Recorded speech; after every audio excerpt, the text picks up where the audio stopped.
Good evening, everyone. Am I audible to all of you?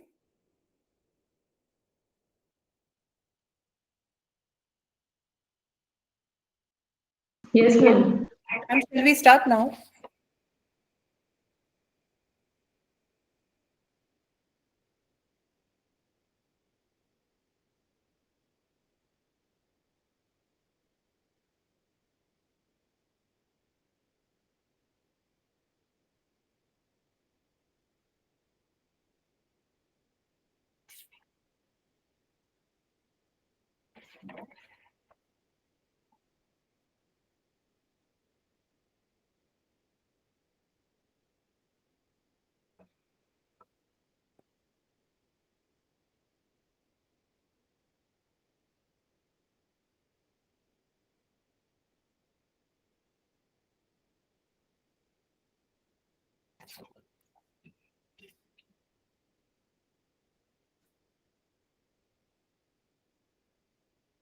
Good evening, everyone.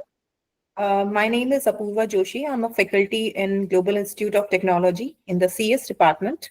And today I want to welcome you all for the FDP program, that is Development Program, on Design Thinking for Healthcare Innovation. So, a warm welcome to one and all. So GIT has been promoted by Kandoi Group, an industrial house engaged in manufacturing and hospitality business. Kandoi Group is actively involved in social activities such as running of charitable trusts, mobile surgical camps, and blood donation camps. The establishment of GIT was in 2002, and it is a leading private engineering college in Jaipur that enjoys the privilege of being the first private engineering college in North India, also accredited with an A grade by NAAC UGC. We have degrees in various branches as well. So let us start and give me a brief introduction about this FDP.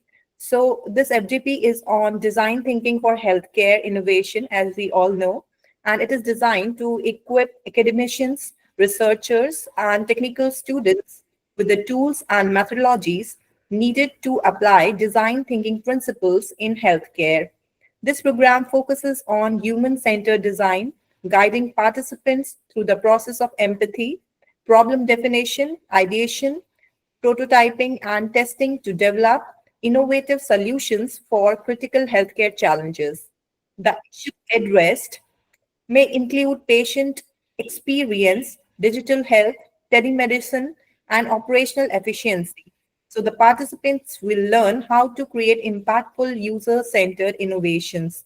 This activity also emphasizes the integration of emerging technologies like AI and IoT in the healthcare field. Through the hands-on workshops, our participants will gain practical skills to develop and scale healthcare solutions that improve patient care and system outcomes.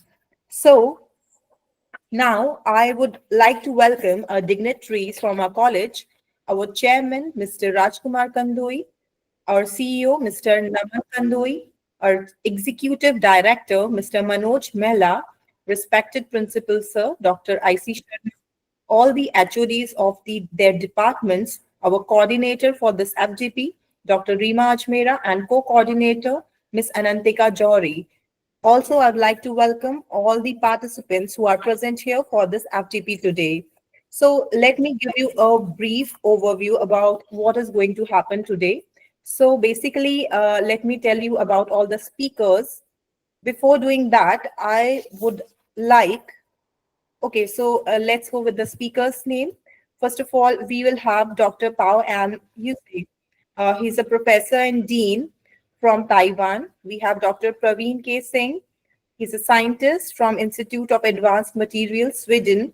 We have Dr. Avnish Khare, consultant BrainX AI, US. Dr. Shashank Sharma, business value architect, IBM Consulting. Dr. Mukesh Saini, associate professor in IIT Roper. Dr. Daksha Marothia, UX strategist, public sapient. Mr. Mudit Khetan, principal consultant, data couch. Dr. Rajat Bhardwaj, associate professor, In Amity University, Dr. Shashvat, Assistant Professor in Amity, Dr. Arshpreet Kaur, Assistant Professor in Amity. So basically, we will be having 13 sessions in this particular FDP program, ranging from different topics such as Introduction to Design Thinking and Innovation in Healthcare, the design thinking process of healthcare ecosystem, empathy and user-centered research in healthcare, problem definition and opportunity framing, ideation techniques for healthcare solutions, concept development and prototyping, testing and validation of prototypes, design thinking for digital health and telemedicine, integrating AI and emerging technologies in healthcare, business models and healthcare entrepreneurship, policy regulation and ethics in healthcare innovation, scaling healthcare innovations, and design thinking workshop, finally, in a collaborative innovation. So these are going to our sessions. We will be having total 13 sessions. And this is all from my end. And I would now like to request our principal, sir, Dr. IC Sharma, to please say something about this FDP and so that we can move this program forward. Can we have Principal Sir, Dr. IC Sharma, sir, please?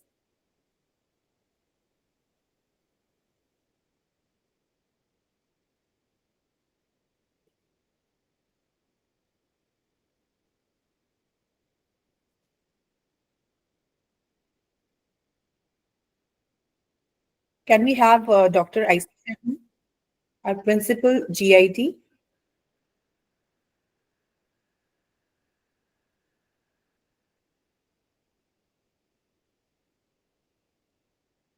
I think we are losing connection with him. So he'll be joining in any time now. Let's wait for 2 minutes for him to continue. Yes, sir. Good evening so much. And you can proceed now, sir.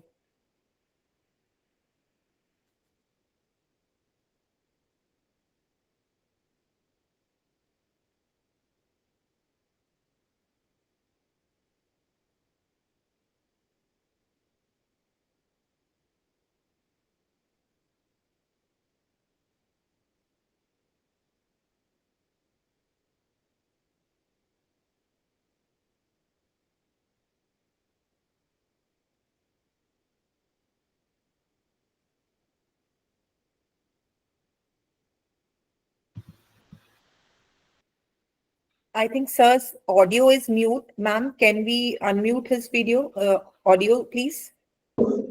Ma'am, now he has rights of co-host.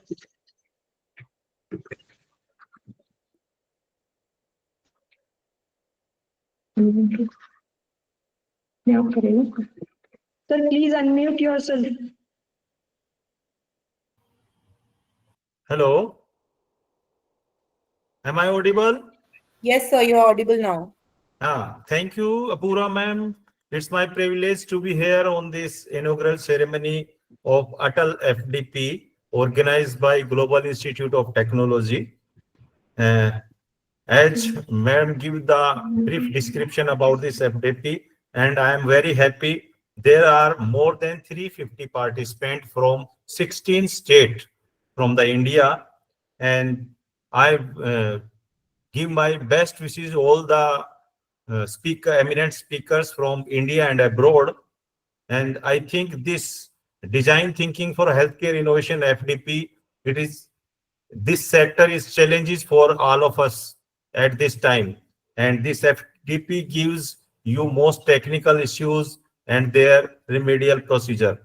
And I wish you all the best, all the participants. From next 6 days, you all will join together timely and learn lot of things, because we have most eminent speakers we have as our team.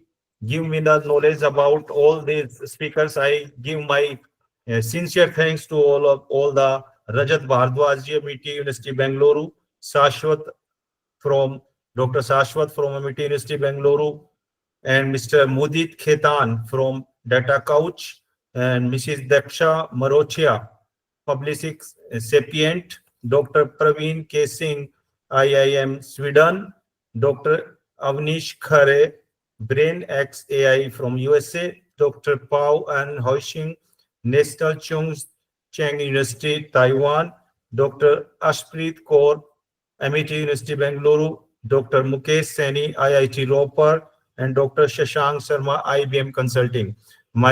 And I'm very thankful to all the speakers to be here, join this FDP from next 6 days. And thank you very much, Apurva, from my side. Please, over to you. Thank you so much, sir. I would like to request Dr. Reema Ajmera ma'am to please continue this FDP and give a warm welcome to our speaker today, Dr. Reema Ajmera ma'am.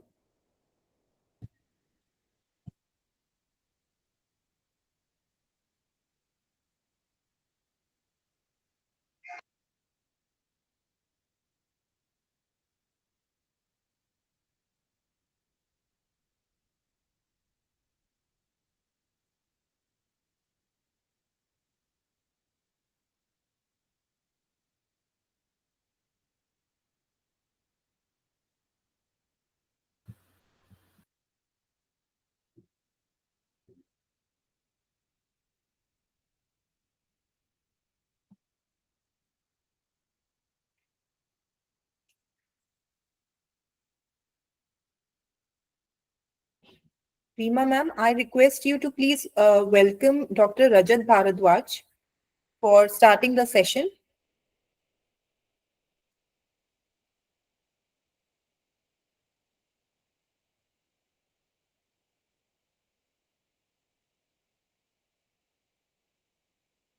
I think there is again the problem of audio.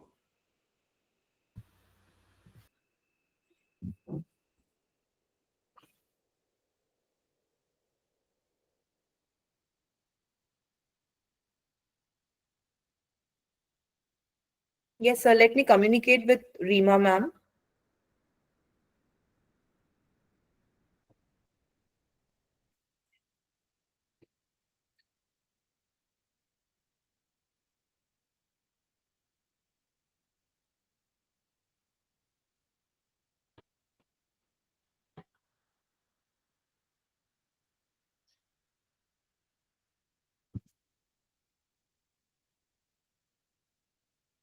Console man, please allow Rima ma'am to speak.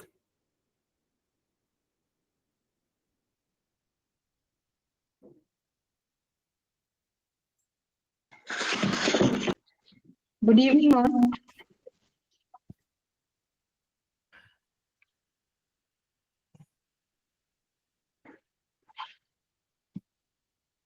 Good evening, all. Sorry, my connection was interrupted a little bit. Welcome, Dr. Rajat. Dr. Rajat is an associate professor at Amity University, Bangalore, specializing in computer science and engineering. He is an esteemed researcher and innovator. He has published sci-in-text studies on VANET routing protocols with a keen focus on technology evolutions. His dedication to advancing cybersecurity and emerging technologies has earned him significant recognition. Welcome, Dr. Rajat. Dr. Avnish has also joined us. Welcome, Dr. Avnish.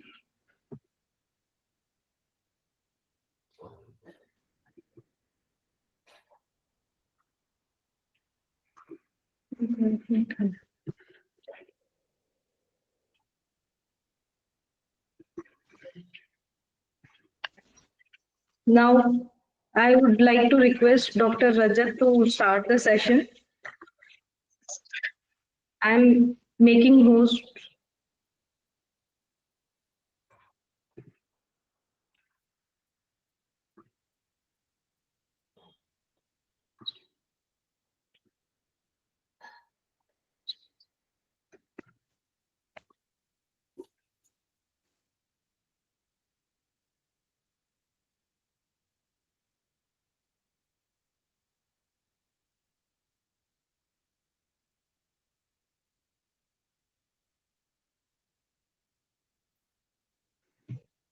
Dr. Rajat, please check your controls.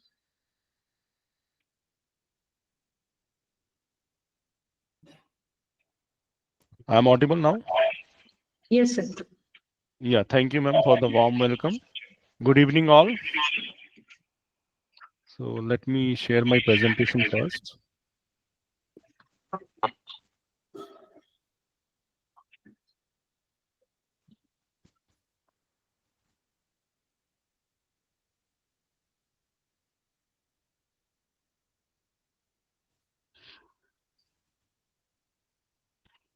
So kindly confirm it is visible. Yes, sir, it is visible. Yeah, okay, thank you.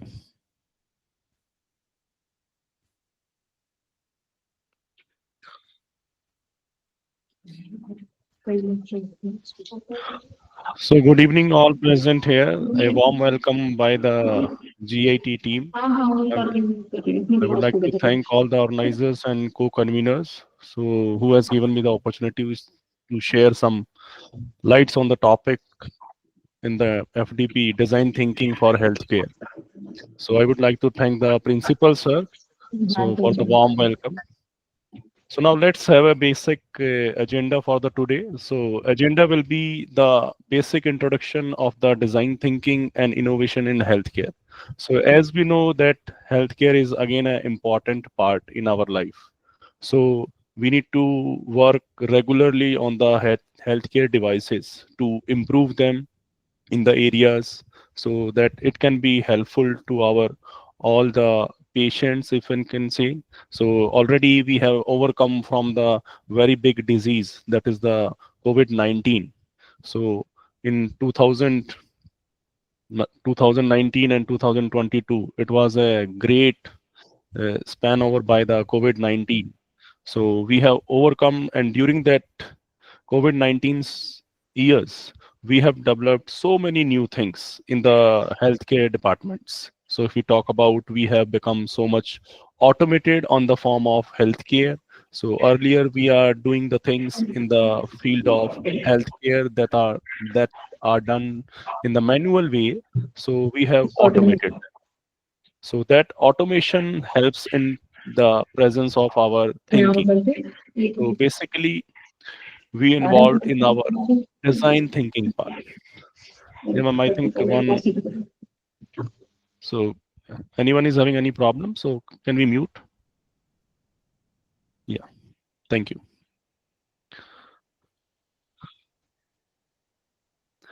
So as we are saying that all the innovations which are done through our design thinking parts. So as we are thinking in the designing parts, we are improving.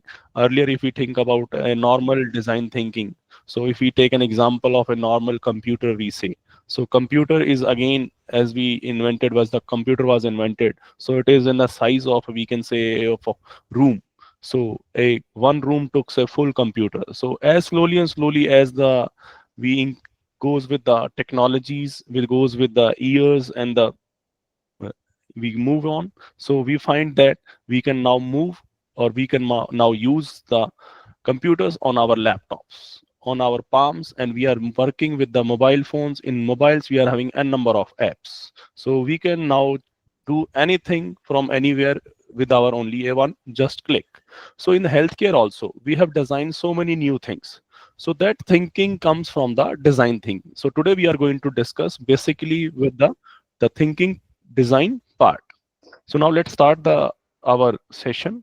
So I would like to start with the quotation that is given by the Steve Jobs. So I think everybody knows about the Steve Jobs, the founder of Apple. So he has given a quotations in the his life that design it not just what it looks like and feels like. Design is how it works. So we should not think that designing is like just what we are having. We are looking at it as a beautiful, or it looks like a good thing, or if we are going to touch it, it is like a good feel also.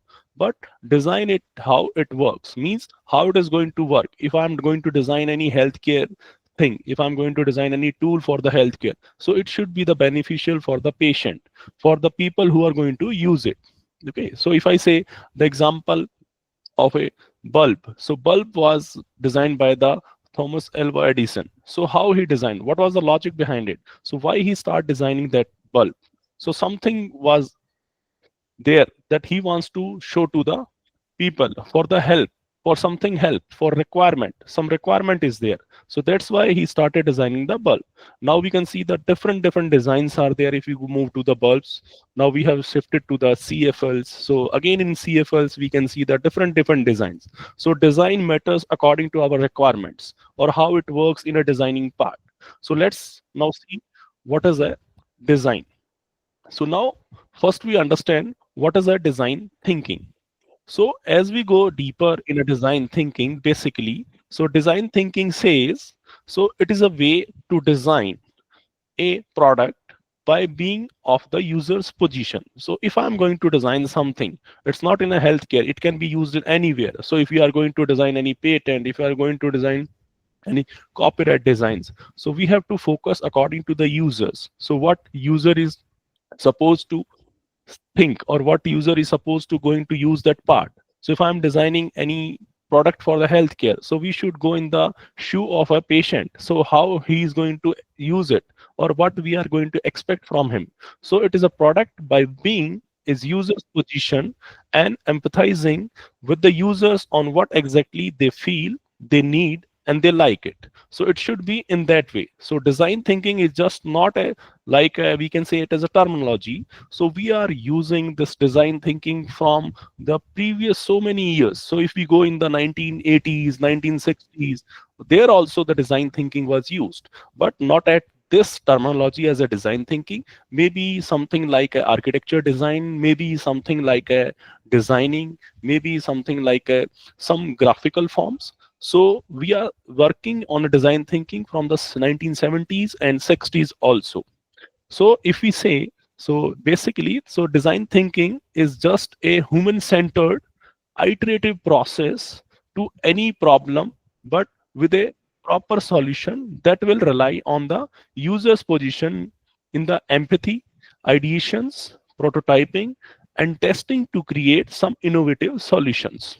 So if I'm going to design something like already design is there. So if I just want to improve it, in the context of any patient, in the context of any user who is going to use that product. So that is also a design thinking, because we are generally we are working in the form of a human centered. So it should be benefit to the human who are going to use, the audience who are going to use. So it may take a chance. So the best example, if you are going to take the example of an iPhone only. So first the iPhone was released. So it was just a normal phone with some additional features of camera and then battery life. And now we are having the latest version of iPhone, that is iPhone 16. So it is having some different features. So how they are working with the designing thinking, what are their experiments, what are their scientists are working. There are the separate teams who are working on the ideations, and then they are taking the regular feedback from the outside world, from the outside community who is going to use it. So that focus on our proper design thinking part. So that's why we are saying that it is an iterative approach. It is not like that today I have developed something and I'm going to open it to the market or that will be beneficial to the users. It's not like that. But it is a proper iterative process that will be using slowly and slowly according to the time. If I need to change the something, need to advance our technology, need to advance our designs, then we need to completely iterate on this focus. So we are working to test creative innovative solutions. So in that way we will get a proper innovative solution, new ideas. If we are getting feedback from the communities, so we need to improve that. So how basically this design thinking was evolved, or we can say the evolution of our design thinking. So it basically, as I told you, that it basically iterate, or we can say the originated from our design products. So first, earlier in 1970s and in 1960s also, there were some designs were done as the certain inventions has happened. So how that inventions had happened, not only due to the requirements, but according to the demands also. How we invented this mobile phone, how we invented this cars. So we are having, the community is demanding for that process. So that's why we are designing in that way. So product designing, product business designing, so all these things are also involved in our design thinking. So evolved in the problem solving across various sectors, including healthcare also. So in everywhere, if we go to the industry, if we go to the raw material products, if we go to the telecom services, okay, if we go to any area in our today's era, so all are depending on the problem solving. So in your nearby areas, if you face any problem regarding your local area, in your normal, your streets, normal, your societies, if you find some problem there that you are going to occur on the daily basis, so you can go and use that problem and start working on the solution for it. So that is also again a part of a design thinking, so that you come up with a proper solution. Okay, so if I can see one example of in universities, colleges, so students are designing the creative things, they are applying their problem solving, their skills, and they are d- producing the new things. So that is also part of a design thinking. So in that way, we can have in every area, every sector can have a problem solving approaches, so that can be mapped to our design thinking parts. So basically, how this design thinking evolved, or who started, or the first, we can say, the standard term of design thinking was given by, or the leading organization, I can say, the leading organization is the IDEO. IDEO was the first company who started, or we can say that who start thinking or giving this design thinking as a term in a market to give that problem solvings can be accessed, or we can have a every design for whatever solutions we are going to propose. So according to that, they are going to start. Then another school was there, design school was there in Stanford. So they are totally working on the designing parts, on the architecture parts. So from there also they adopted the things, they started learning from them. And that two organizations, one university, Stanford Design School University, and another is a company, IDEO. So from their leading organizations, they adopted this and they started this design thinking, and from there this design thinking was evolved. Now, what is the history of design thinking? As I told you that it is not just invented yesterday only, or not in the 20th century. It is also working. We are also dealing with the design thinking from the last 1960s, 1970s. We are working. So the first attempt for the design thinking, as I told you, it was working in a designing scientist format in the form of designs. So people are working with the designs on the sheets, graphics. So they are working like this, and they are making sketches. So in 1960s, this was done on the help of a design scientist. So some scientists were there, they are working on the designs, and then it was invented at that time. Then slowly and slowly, then they move on to the next part. Then everywhere, if a research is going on, if scientist is working on the some certain problem, so other scientists will show the involvement, other scientists will show the interest on it, and they will start working on the existing thing, and they want to enhance it, they want to improve it. So on next phase in 1970s, some principles of design thinking were introduced on, and they frame a proper logic of design thinking, how logic the design thinking will be moving. So in 1980s also, some problems, some solutions to the focused problem solutions were observed, some problems were there, how to overcome from them, then they design proper steps for that. Then in 1991, this IDEO brings the design thinking into the mainstream. They started working and they frame the 5 levels, or you can say the 5 stages of design thinking. Then in 1992, Mr. Richard works on the wicked problem and in the form of a design thinking way. Then in the latest 2004, David founded the D School, that is a design school. So this school in Stanford, they are having totally working on the latest, we can say they give a proper knowledge of subjects on the design thinking. So in recently also in our engineering colleges, in our designing schools, the subjects are also adopted of the design thinking.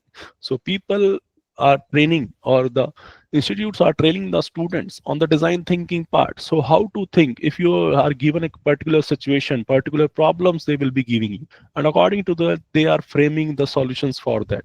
So how the students are thinking to find any solution to any problem, so how they are working, what they are thinking, what process they are doing, how they are iteratively they are inventing the new things. So they are focused on that.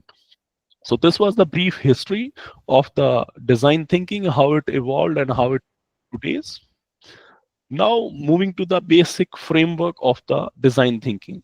So the basically it has normally 5 steps, or you can say the 5 levels how design thinking works. So the first phase or the first level is the emphasize. So we should know how to emphasize. So what is the problem? So if I know the problem is this, so I can start acting on for the next part, that's the solution. So then what is the solution for that? So first we should clarify the problem. We should define the proper problem definition. We should not focus that this is a problem and this could be a solution. No, it can be n number of solutions can be there, but what is best? So if I talk about in a healthcare, so in healthcare, if any problem has occurred, or if you want to find a solution for that, so in a corona, if we take an example, in COVID-19 we are not able to touch anything. So how we are going to invent the new things? So we have invented n number of things, touchless things. We have invented how to go to use our lefts, how to go and use our normal tap. So everything was invented. Who has invented? We are people are, because we are facing a problem. First we define a proper problem, and then we move on for the solutions. So what can be the possible solution? Maybe we failed at one part, then we are going to iterate on it, then again iterate on it, then we are going to test, we are going to make some prototypes. So in this way we are going to move on. So the first stage is the emphasize. So we should define a proper problem, that what are the challenges, and in context of everything, if you are dealing with the healthcare, so we should also involve the proper community that is going to use that. So we are going to ask them, so if this is a problem, is this a problem, we should verify that also. We should not work that today I started working on this and after that I realized that this was not a problem. Okay, why then? What is the use of it? So properly we should go, we should find that this problem exists 100% or not, it is feasible to work on that or not, that we are going to find it. Then the second stage, second level will come to the define. So why it is important? Because without definition, without defining a problem, you cannot start working on it. Because I know the problem, but I am not able to explain that problem. Okay, then because explanation, when you're going to define a problem with your community people in a healthcare, if you move on, then we need to ask the person, if you're facing this problem, what problems you are facing, how you are dealing it, or what solution you want, where you are facing a problem, at what level you are facing. So you should go in our contest, if you have a research, so we can say we should go and research on it. We should observe that problem. We should understand that problem.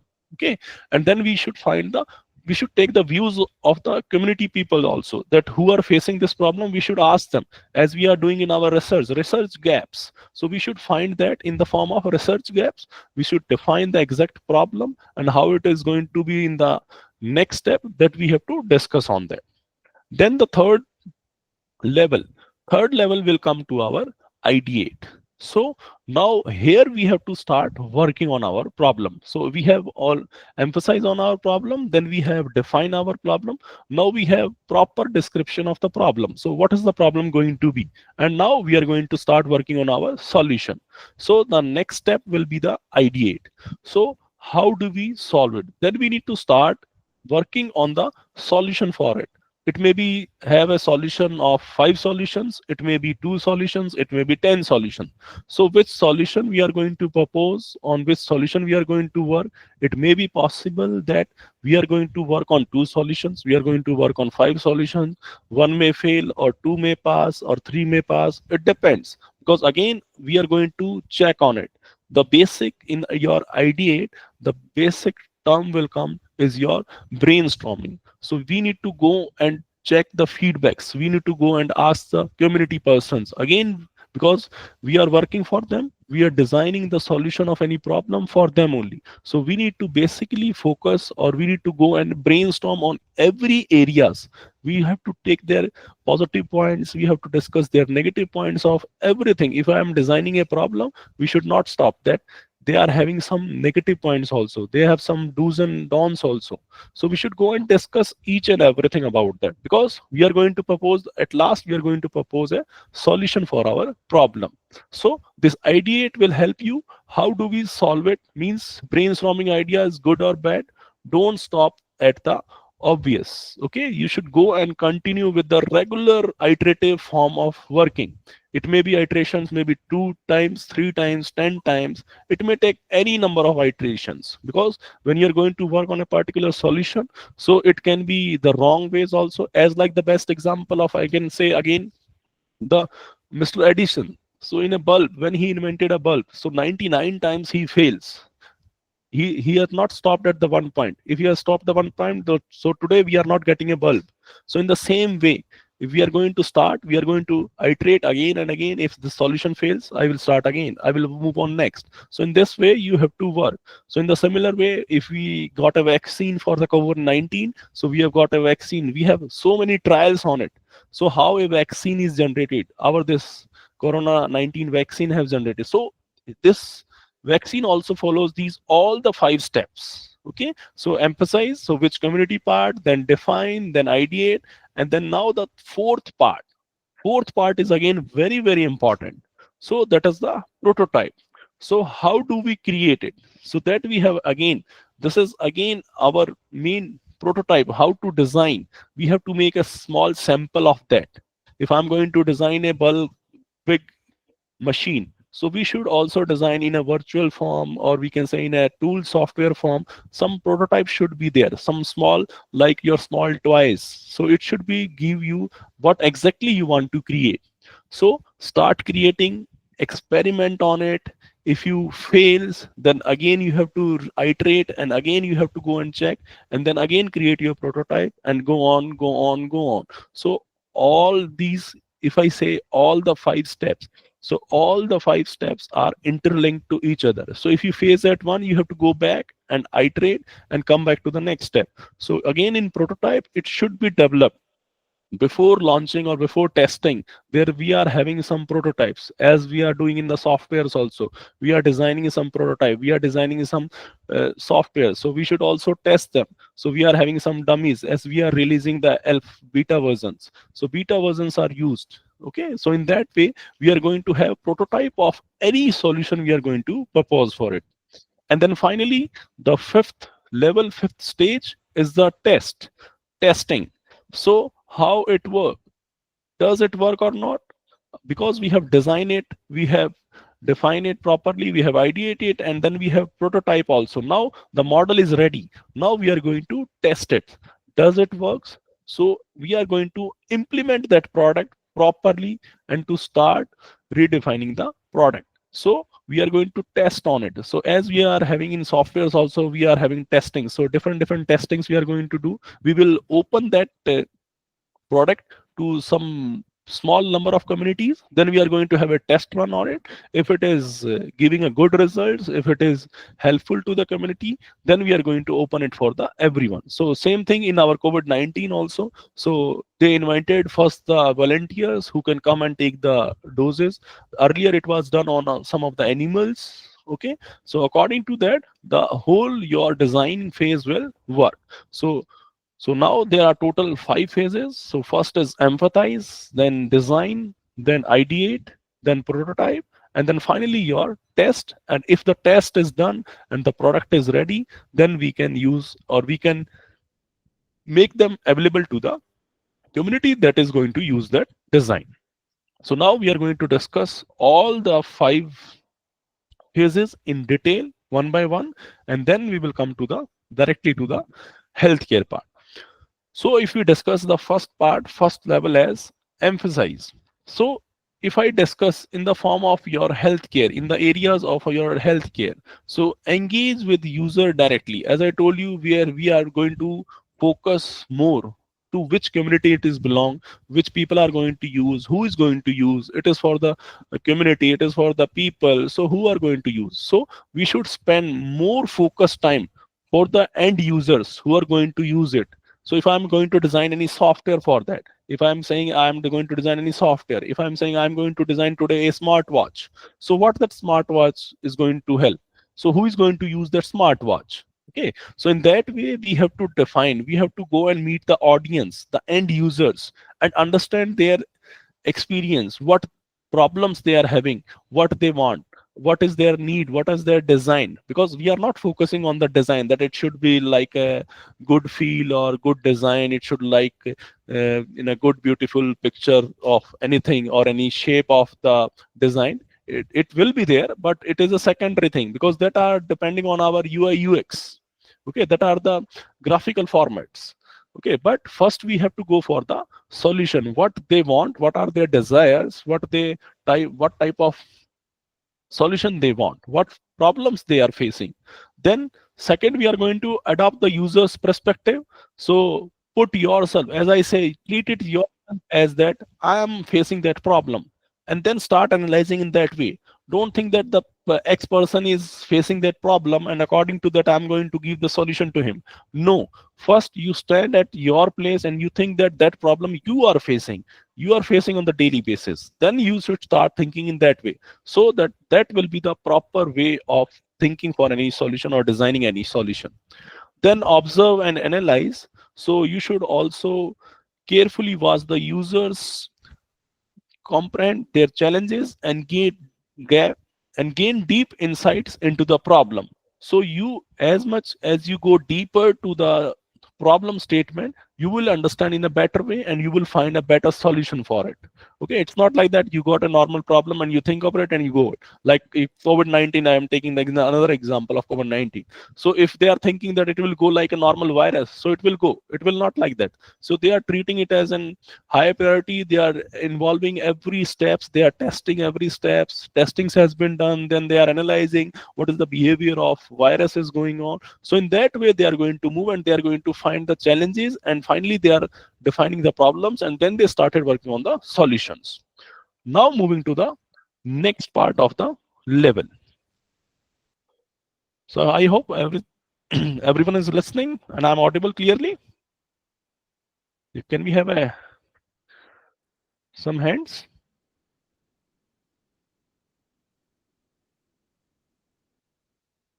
Okay, thank you. Thank you.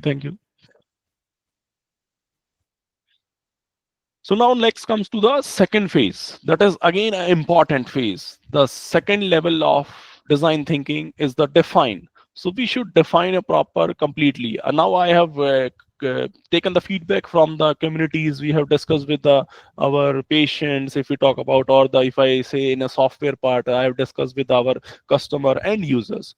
Now I need to define that properly. So the clearly define users need and problem, because if my team is working, so they should be clear about the problem, what problem we are going to work, what is the definition of my problem. So they should start working in that way, and everyone should have a proper detailed information about the problem, what we are going to work and how we are going to proceed.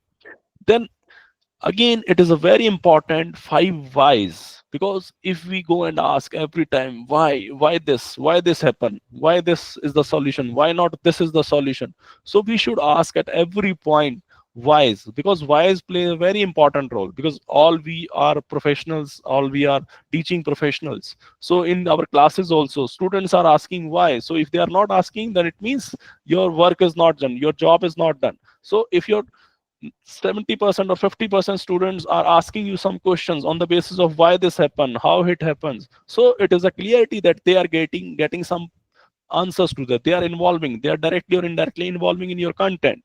So in that way, so we should ask every point. So they have limited that there are 5 whys techniques. So to go to the main problem, what is the root cause of the problem?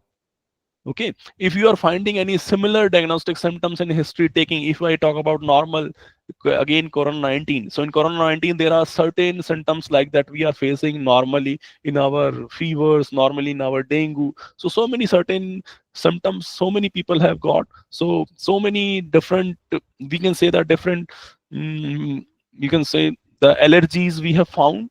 We have also impact on our normal blood systems, we can have impact on our normal nauseous systems, then we can have impact on our heart also. So we should also take care of all the things that we are having symptoms in the previous things. So if you are designing or defining any problem to a solution, so you should take care of the previous things that are related to that if it is done.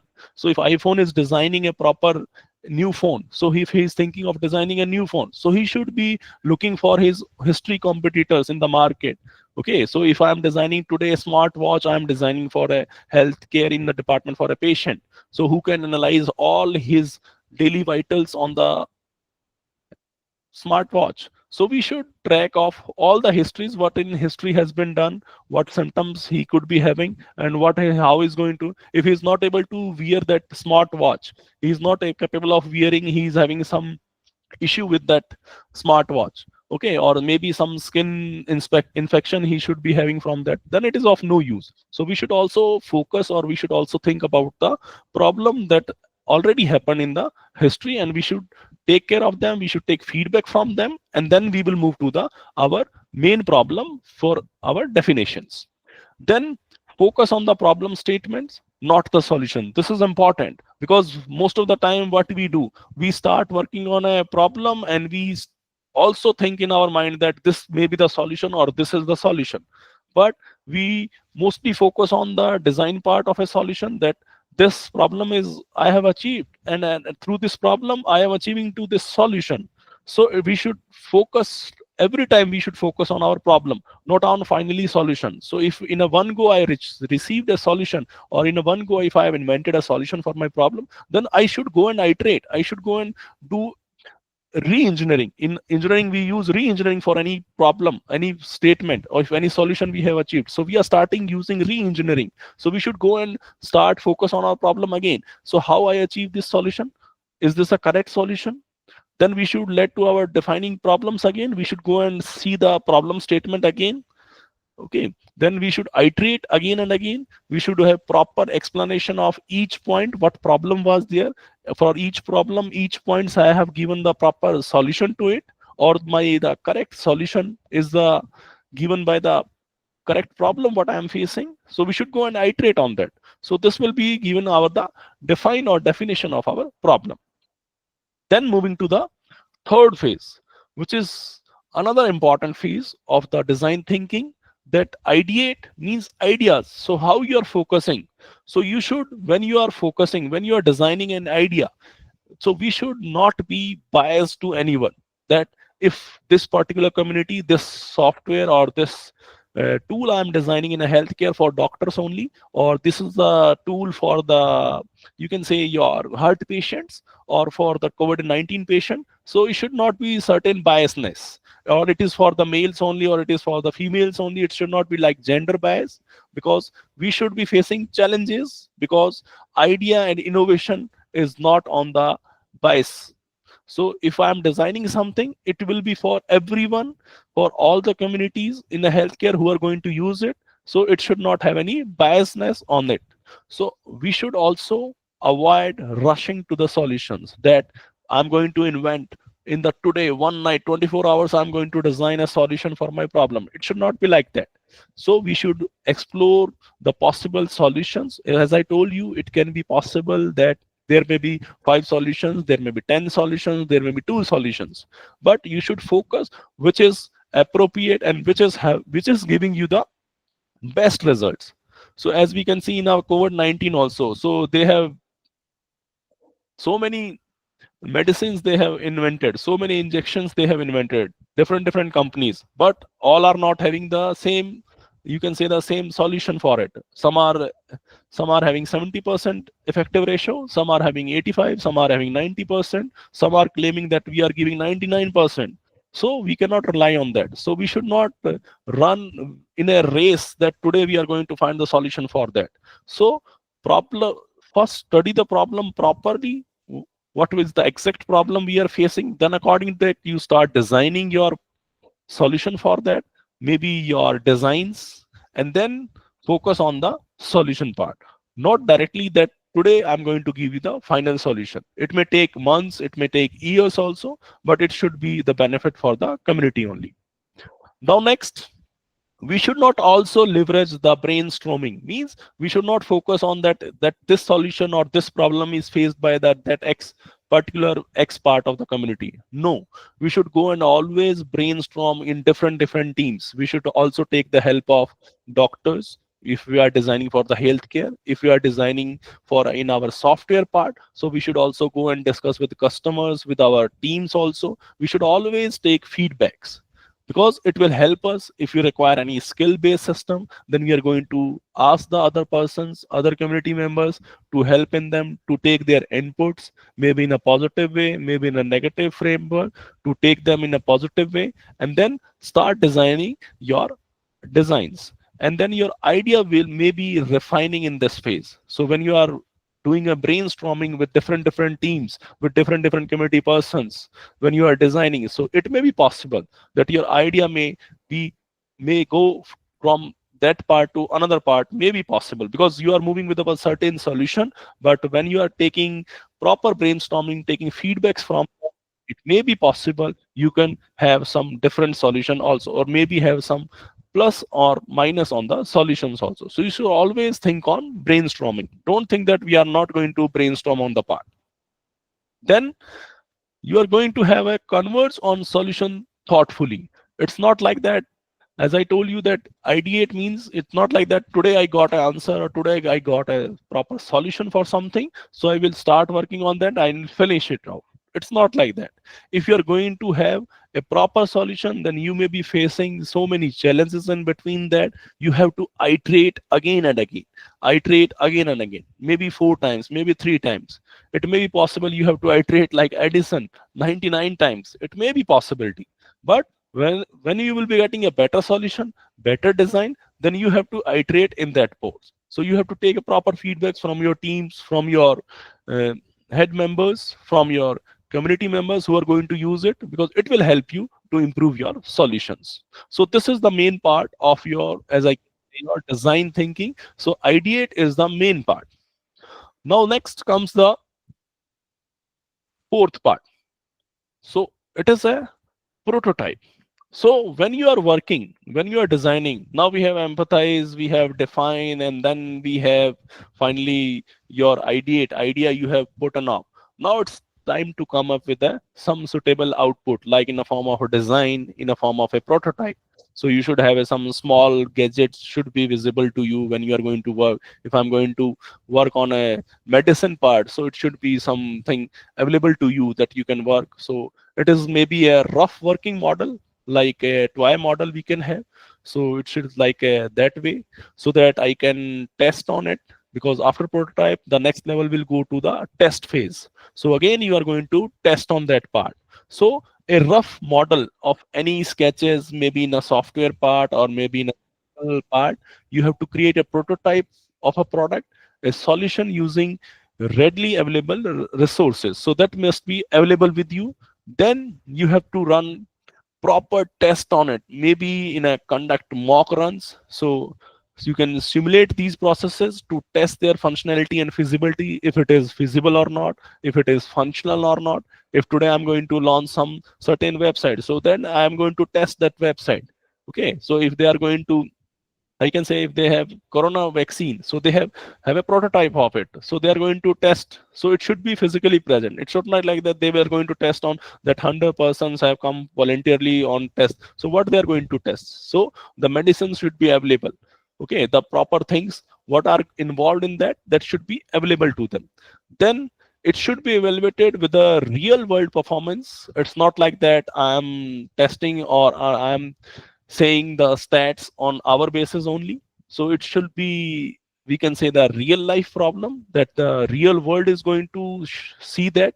So it should be observed that what prototype I have created, it should be practically provable, practically available to everyone. So when I'm going to release it, so it should be have a proper information. It should be performed in a proper scenarios. It may not be stuck anywhere. So if I am going to today, I'm going to launch any website. So I should have a proper test on it. So how much load it can bear? Okay, how many users can come and log in on it? So I should have a test on it on a real phase. It's not like that today we are 10 members in a team and we have tested, then it will run fine. No, it's not like that.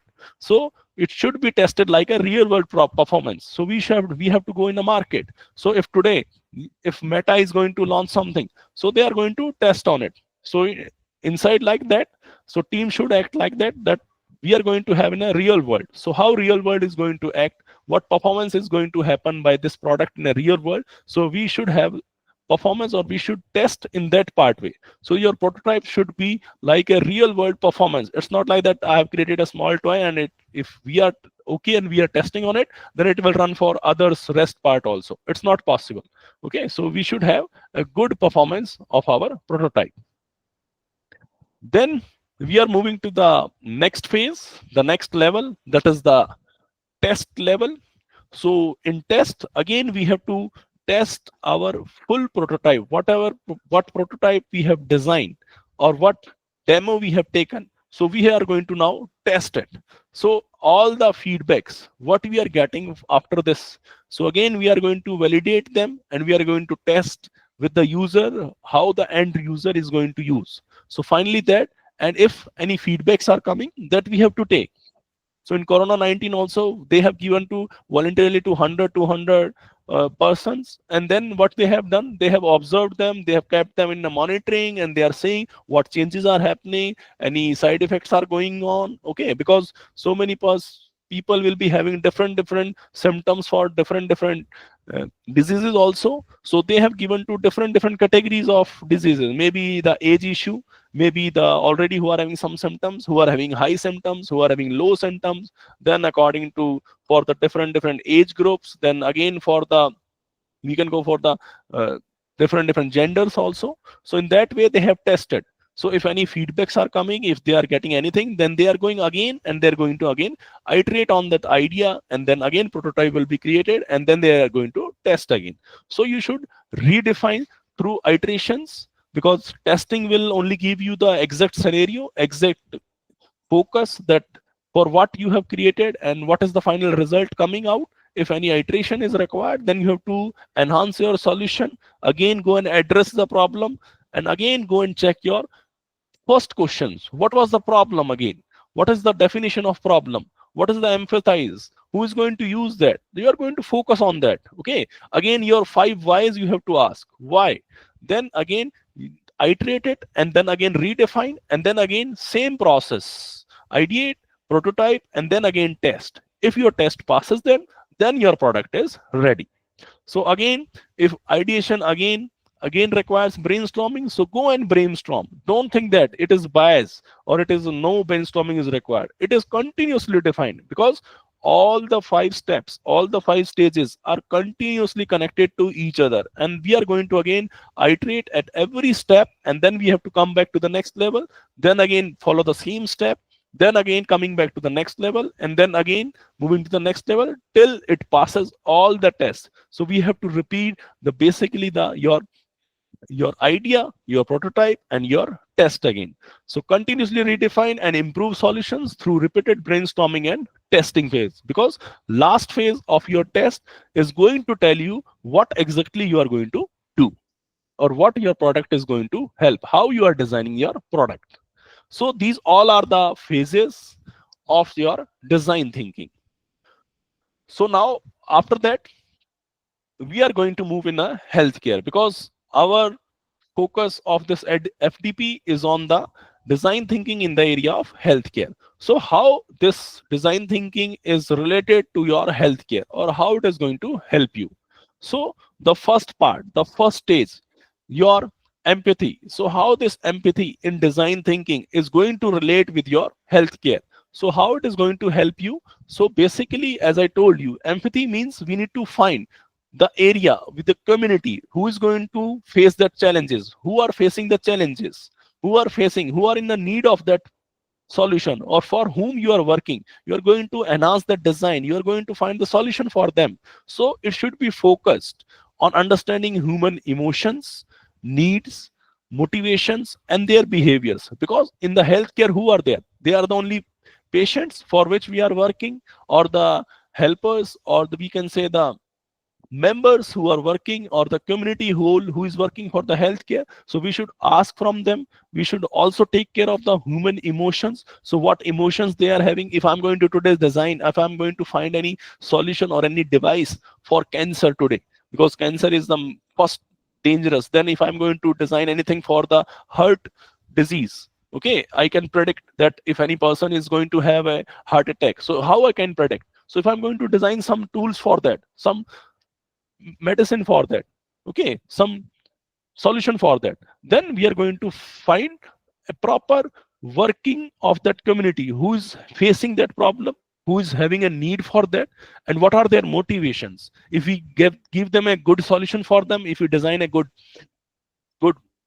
technology works for them, if you design a good device for them, then how they're going to react, how they're going to behave. So we should focus on that. Then second part, then what is the relevance to healthcare? So design thinking will be highly appreciated, will be highly applicable in the healthcare where patients need compassionate support. Because as you can say, if a patient is a bedridden, so how he is going to do his daily jobs, his daily work? So he's not able to do. If he is properly bedridden, then how it will? So we should go and design in that way. So how a healthcare will be done, or how a person who is bedridden, for that how we can do the best, what best solution we can do him, so he can perform his daily jobs. So what help we can go to them, so that are the proper solutions for them. Then healthcare, in a healthcare, design thinking will be given as a second name, I can say. So second name, if I talk about design thinking in healthcare, then I can say it is a patient centric. So I can say design thinking will act as a patient centric approach. So patients are the finally end users, so we should work for them, and we should ask them, we should take their proper feedback from them. Because a patient, if a patient who is ill, who is facing that challenge, so he is properly distressed, he is in stress, so how to make him distress? So he must be addressed. We should ask him proper how he want, what solution he want for that. So in that direction we should work. So if I say, so design thinking can be defined as a patient centric approach also. Then historical influence. So if you are a physician, so you should be knowing more your patient. So the doctor who is going to treat you, so he is having more emphasis on you. So he will be telling you the more details about the patient, what problem he is facing, how he is doing better in his illness. So we should also consult their physicians also, means the doctor who are going to treat them, because they will be the base for designing the solution of that problem, for helping them. So we should also discuss with them. Then again, if we work with the design thinking, it will help in our medical knowledge also. Because today we are working, so we are working on clinical knowledges, we have been shaped by empathetic problem solving approaches. So today we are having n number of apps we are using. So through, we are having teleconsultations also, telemedicines also we are doing. Okay, earlier we are not having. So as technology is growing, some are thinking, they are designing in that way. So we are working on that part, and it will help us to evolve the new things, to work like a new environment. So design thinking will also help in that part. Now moving further, so what are the basic key principles for the design thinking? So if we discuss about the basic principles, so there are basically four principles on which your design thinking works in your healthcare. So the first one, as we have discussed in a previous slide, so that is a patient centered. So if you are focusing on the proper solution for a patient, so you should have a focus meeting the needs of the patient, their families, their healthcare professionals. So because if a patient is facing a problem in an illness, so how he is facing, also his family is also facing. So if I talk about a patient who is bedridden, so everyone is facing in his family, everyone is facing the problem with him. Okay, so how he is facing, we should discuss with him. We should discuss with his family members also. What can be the best solution for that? If he is able to walk, or he is able to sit for, or if he is able to lie on the bed, how it works. So we should focus on that part areas, and we should also consult his healthcare, means his doctor, his nurse. Okay, so like this we have to consult everyone. So that's why it is the main focus is the patient centeredness. So it is a patient centric if we are working with the design thinking. Then again, the empathy means we have to understand the proper needs, proper behavior, proper motivation of the patient, the family members, and the healthcare professionals. Then again, the important thing is the creativity, because anyone can suggest anyone can give solutions. In our families also, if you find any problem, there are n number of solutions, n number of people will come in front of you, and they will see you that you do this, you do this, you do this. So these are not a proper solution. So we should have a creative things, like creativity is required. So generate a wide range of ideas and solutions. So we should discuss in a creative form, not a proper, we can say the existing solutions. So maybe the existing solution, but how that can be enhanced, how that can be creative, that can be more creative to help your proper way, or how to give a better solution for that. Then experimentation is required.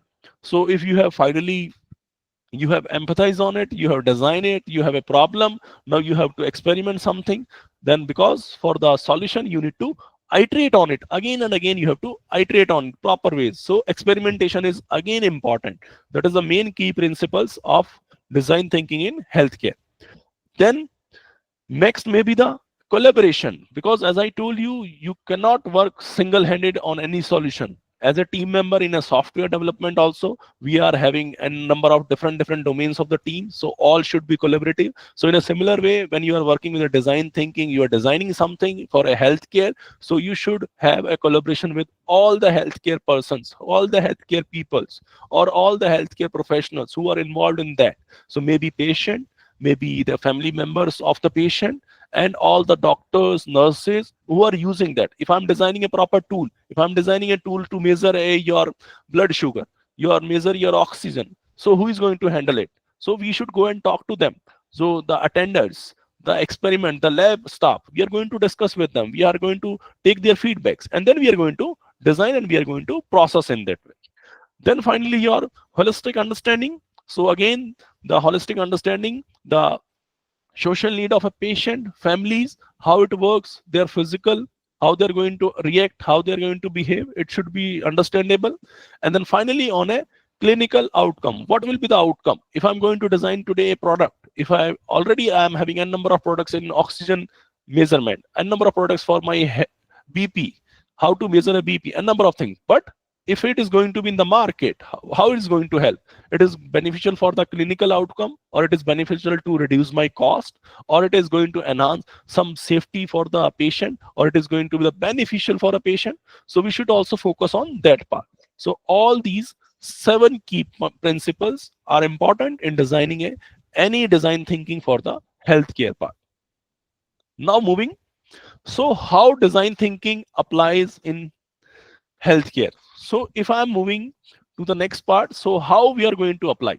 So the first part we are going to apply, so enhance healthcare delivery means if I'm going to invent today any solution for that, how is going to enhance my healthcare delivery? If I'm going to invent today, so normally in our, if I take an example of ambulance, so during the travel from one place to another, or from house to hospital, we normally prefers ambulance. So are the facilities available in ambulance? So how it is going to enhance the, you can say, the environment of an ambulance if I'm designing any product for the ambulance? Because in our in my previous institute, we have designed a small PQ system. I have named it as a PQ system. So where I have designed a drug delivery product, so that is going to help a patient when he is traveling from an accident area to a hospital.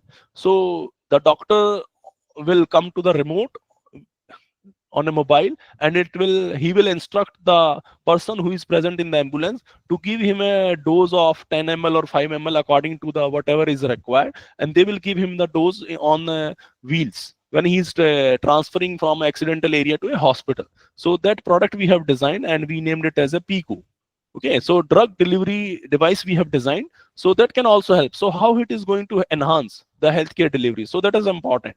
Then support clinical, how it is going to develop effective tools to streamline the medical workflow. So how it will be helping in our clinical part. So it will be helpful in our, as we have taken example of ambulance. So it will enhance my ambulance functionality in ambulance. So doctor cannot be present in ambulance at that time, but the person who is present, the assistant who is present in ambulance, he can call a doctor on the support, and he will take him online, and through that he can give the basic medicine so that he can travel or he can reach the hospital easily.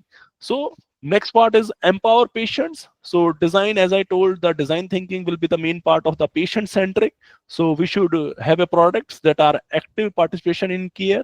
So empower the patients, because at last end user is only the patient who is going to be benefited. So we should focus on the empowerment of our patients.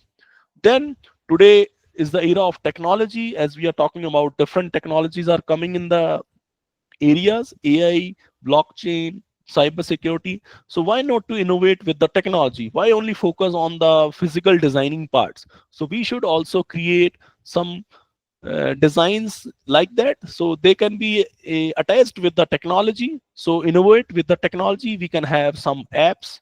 So as we are having nowadays smart watches, they are measuring a number of things today. So normal vitals we can measure through the apps. So improve patient outcome.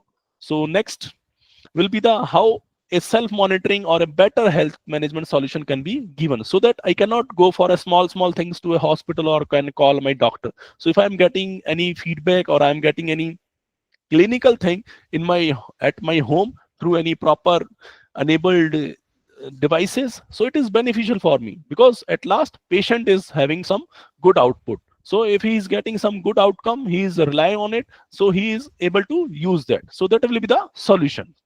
So now next, moving to the some of the examples. So now I have taken some examples, so which helps in design thinking in healthcare. So the first example is the healthcare simulation system. So that system can be designed, some system has been designed so that improves training. So we have to train like our assistants, assistant doctors, nurses, we have to train them. So it will be better that their error will be less. So they are going to reduce, improve training, enhance preparedness for the medical professionals. So if we are having a simulated system that can help in healthcare, so it will be better for us. Then second example is the child-friendly MRI design that is done in a hospital at Pittsburgh. So what they are having advanced theme MRI console. So they are, because MRI machine is a very big machine, so the small child can go and he can be afraid of that. So they have made a friendly design of MRI design. So that the kid can come and he can enjoy in that, because they have made a design in that way. So it can reduce the child fear, and child will be very happy to go and get a scan in MRI. Then next is done in this Bangalore city only. This is a very famous hospital in Bangalore.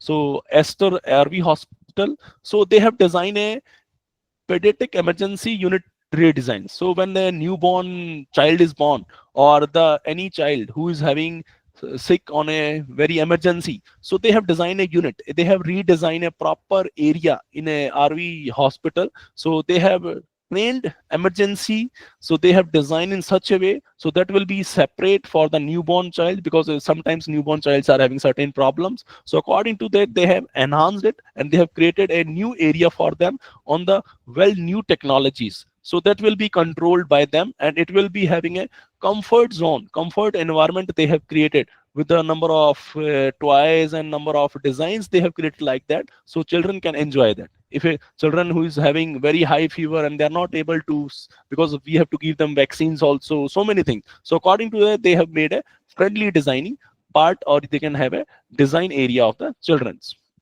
Then next, user-centric infusion pump. So it is designed to improve the number of entry easily for nurses, enhancing efficiency and usability. So here they have designed the infusion pump that is handled by the nurses. So how to handle it effectively, how to handle it proper usability, how to improve its efficiency. So they have designed this. This is another example. And finally, the last, that is the IV line fixation innovations, because it is required when we are working, when we are going for the injections, when we are going for the drips, when we are having some fixations of like bandages. So in that part they have designed this, and it will improve the patient care. So how to fix any wound is there, any bandage we are going to use. So in that way they have designed this innovation. So one V line fixing has been designed. Now again, I'm going to take one case study.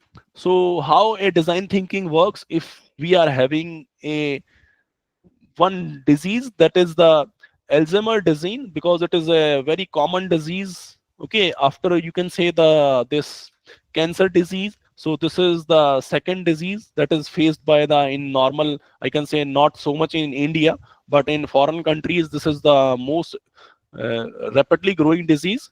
So what basically disease says, so it is have a brain disorder causing memory loss, confusions and cognitive declines. So a patient is having disorder in his memory loss related to the brain. So he's not going to remember the things. He may be losing his memory. He may be having some time confusion. So how your design thinking will help in that case? So this is also proposed in one country. So they are working on it and they are applying this. So empathy driven care. So what they have done, first they have analyzed, they have started, they are helping the patient strugglers and improve daily experiences. So they are designing a helpful environment that is driven by them. Then they have, second, they are having some spaces, that is creating clear structured environment to reduce confusions and enhance navigations. Then again they have used the new technologies like your assistive technologies. So smart watches they have given some apps, those who are going to remind them if he is going to do some work, or if he is going to eat some food or drink water. So there will be proper reminders to them. Or sometimes it may be possible that they are going to have some voice assistant if they are going to forget something. Okay, so in that case they are going to use the assistive technologies. We can use another, we can have a caregiver centered solution. So we can have a caregiver who is going to help, because through digital platform he can go and interact with him. He can support in a patient. When a patient needs a help, he will instruct him, he will tell him through any interactive way. Interactive platform is there, so through that he can go and help him. So how to work, how to move, how not to move, in that way we are going to help him. So this is the case study on Alzheimer, which we can help with the design thinking part. Now next, what challenges we are facing, because design thinking is not an easy to implement in a healthcare, because there are so many challenges of implementing design thinking. You cannot start implementing today in your organization or in your today in your hospital. It is very tough, because as I am saying that some universities and colleges have started working on design thinking. They have given this course as a compulsory in their academics. So this is a better way, because challenges, what challenges we are facing in implementing design thinking, the number one is building a design thinking team, because who can think in that way, because a problem is there, how to tackle that, how to go through that, how to find a solution for that, better solution, because sometimes easy solutions are not the good solutions. Okay, we have to go, we have to interact, we have to iterate, we have to take the feedback from stakeholders, we have to take a feedback from communities. Okay, so that is the big challenge. So building a design thinking team is again a challenge. Second, providing training and educations. So as I told you, it is not easy to learn the design thinking techniques, because these things will be evolved through the trainings only, through the educations. When you will start working on it, then you will be making more clear parts, more clear path in that way. So offering trainings and educations is again a challenge. Then encouraging a culture of innovations, because nowadays government has also started entrepreneurship innovations. So encouraging a culture of innovation, because design thinking will be done through the innovations only. It cannot be done in my home or from my side. it will be done through the innovations. We require innovators, good thinkers, creative mind setters we require. So that will be again a challenge, because in every area we cannot go and have innovations, because it requires funds also. Then engaging patients and families, because sometimes if a patient is not coming forward or family is not coming forward for the sharing their views, then it is also a challenge, because everyone today, we cannot have that I'm having this you can say that I'm having this disease, I'm open and I'm going to contribute in that area. Nobody is like that, because some people and some patients are conserved also, they cannot come. So engaging patients and families is again a challenge, because to design any solution for that, to work in that part, we require their feedbacks, we require their outcomes, so we are not getting that. Then finally, the measuring outcomes, again, tracking the outcome of design initiative to ensure their effectiveness, because what will be the percentage if I have designed something? So we have to measure the outcomes properly. We have to design prototypes. We have to test them. So again, these things are challenges for that. Now next comes the emerging trends. So where we are working. So AI can be used for diagnostics. Telemedicines we are going to help. As I told you, nowadays we are having remote patient monitoring things. Then personalized medicines we are having. So according to tailor-made treatment, if you want to go, we should be having in this areas. And then finally, nowadays we are using this wearable technologies like smart watches we are having. Okay, every watch is having tracking your health data, health record, everyone basic functionalities you are having. So in that way, we can have emerging trends also. AI can be used to diagnose the things prior it is happening. If in the case of, if I say the cancers, in a breast cancer, in a normal cancer, in you can have a blood cancer. So many things in which AI can help us to diagnose early stage, so it will be better for us. So in this way, the emerging trends can be immersed with it. Now, next, the future of healthcare. So if I'm going to merge all the things, the latest trends, latest technology, so I can have a personalized care, how I want my care, how I want my solution for that, it will be benefit for me. So future will be the personalized care, technology integrated. You can have a AI, you can have a machine learning, you can have a IoT, okay, to shape my healthcare deliveries, to shape, to improve my things, because we cannot rely every time on, we can say, the manpower. So if we are having a good machines, good robots are there, so it will be good. As we can have in, I think in the this month only, one news was there that a doctor from his own hospital, he attempted a surgery on a different location. So doctor is sitting in a Gurgaon and he has done a surgery on different location through online only. So that can be the best use of a technology. Then the patient empowerment, because it cannot be that future design that we are always giving control of health and decision makings. So it should be the patient empowerment. Always patient should be empowered. Then the sustainable innovations. So if we are working on everything, so we should work on our balance effectiveness, reduction of cost also, and it should also going to help in our environment also, because if we are not creating carbons, so it will be better for our environment. So in this way we can have some future designs, or we can have some future your healthcare parts. So now that's it from my side. Now I want to show you one live example, or the current uh, thing that is going in the market. So I have searched for that. So this is the one, this is that I have told you that CMR hospital, Esther Hospital in this Bangalore, so they have designed this, and this is the latest thing. This is the, in I think November, October 2024, they have designed this design thinking. Through design thinking, they have started, that is the Nico body scan. So Nico body scan, they have designed it. The founders are from that Spotify. So one founder of Spotify, he collaborated with him and they started this.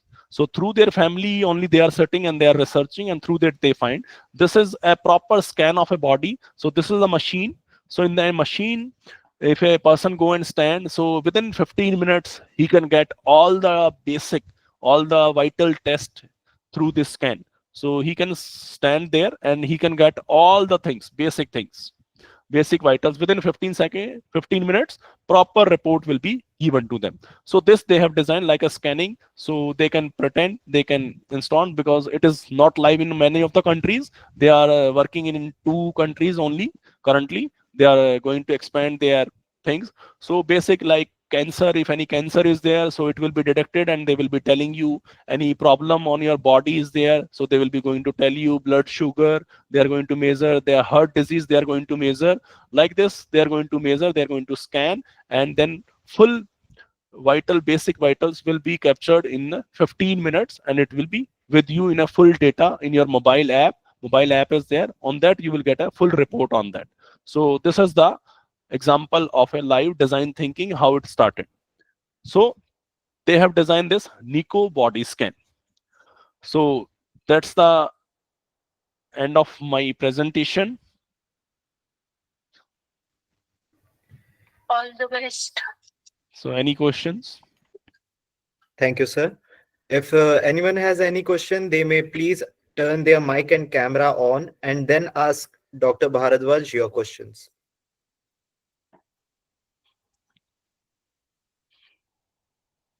Anyone?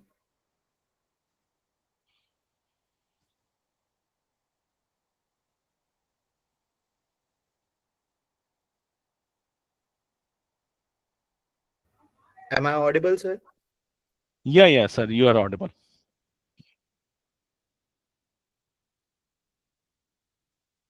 If anyone has any question, they may please turn their mic and camera on and then ask Dr. Bharadwaj your questions. We will wait for a few minutes and then we shall proceed for our next session.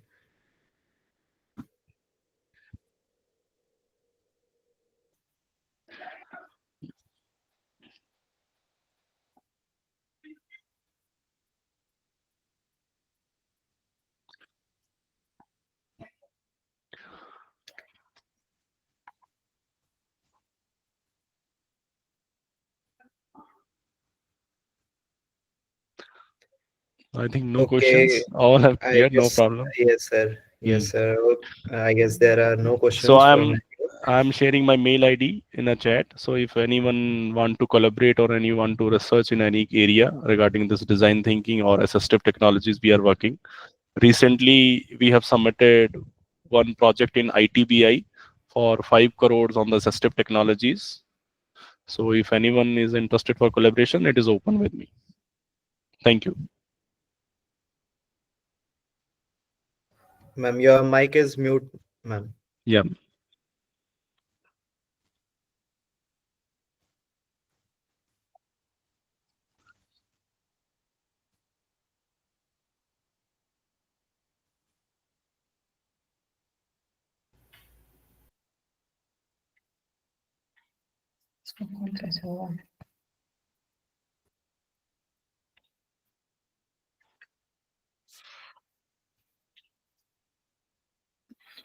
Camera on करवाओ एक बार.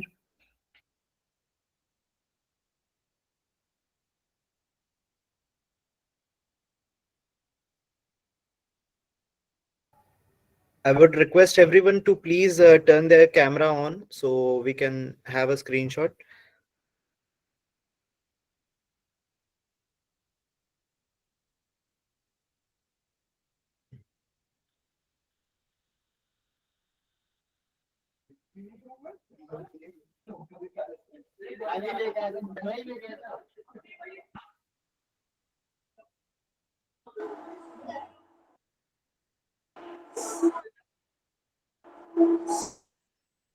Everyone, can we have your camera on, please?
With this, we conclude our first session on design thinking and innovation in healthcare. I hope this session has provided you with valuable insights into how a human centered approach can drive meaningful advancements in the healthcare industry.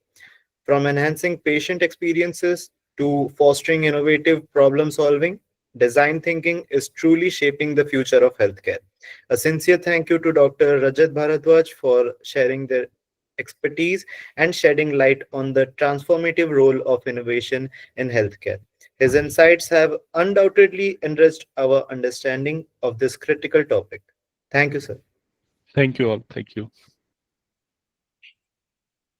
We shall wait for a few minutes before we start with our next session. Please be patient. No. Thank you, organizers. Thank you, Riman. Thank you, Ashman. Thank you so much. Shall I leave now? Yes, sir. Thank you, man. Thank you. Thank you, sir. Thank you.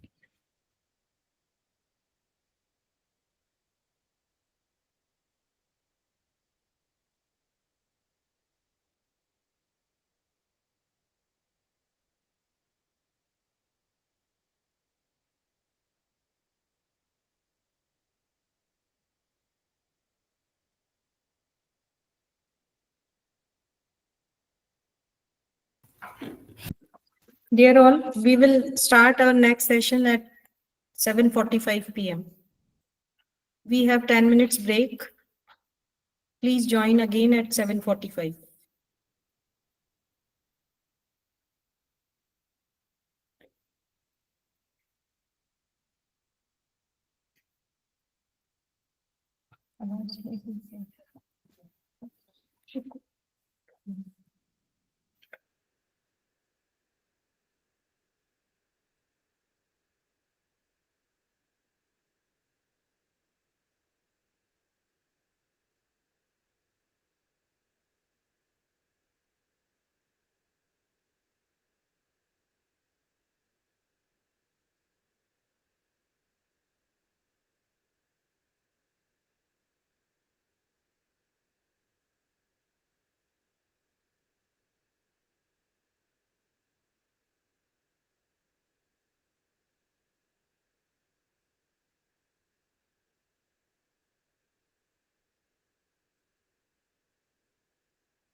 Okay, so I hope everyone is back. Moving ahead, now it's time for our next session, which focuses on the designing thinking process on healthcare ecosystem. We are honored to have Dr. Shashvat with us as an assistant professor at MIT University, Bangalore. He brings a wealth of knowledge and experience in both academic administration and technological advancements in education. With a PhD in computer engineering and a strong background from institutions like Guru Nanak Dev Engineering College and National Institute of Technology, Delhi, Dr. Shashwat has been at the forefront of integrating technology with learning and research. In this session, he will dive deeper into how the design thinking process can be applied to the healthcare ecosystem, driving innovation and improving outcomes. With further ado, please join me in welcoming Dr. Shashwat. Sir, I would request you to please start with the presentation.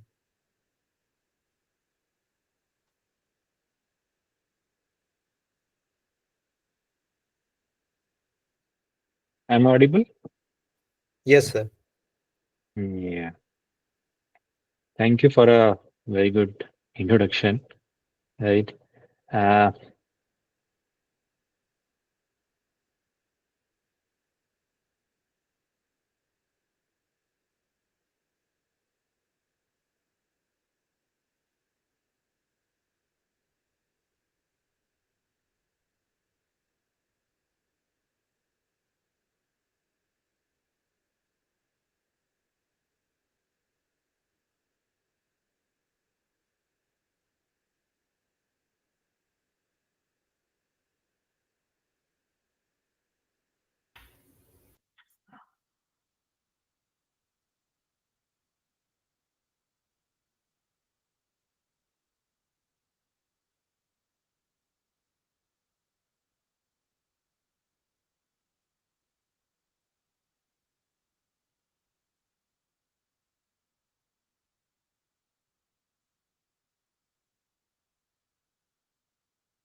is my Sir, presentation is visible?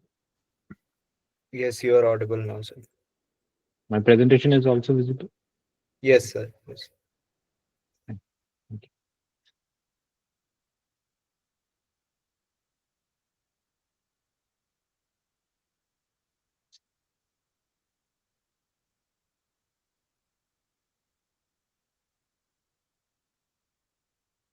Okay. So first of all, thank you for giving me this opportunity. My topic is design thinking for healthcare innovation. From healthcare, my topic is for healthcare ecosystem. So this is my content. So my content would be I'll be briefing you about design thinking in healthcare, then the principle of design thinking, five stages of design thinking in healthcare.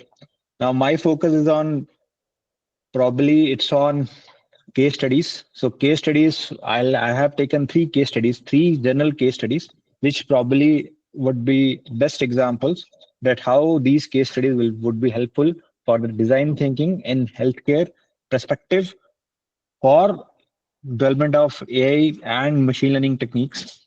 Then we have some technology and innovation in healthcare. Then design thinking for medical professionals, measuring and impact of particular design thinking. Then future of design thinking in healthcare. So I'll not take much time. I'll start what is design thinking.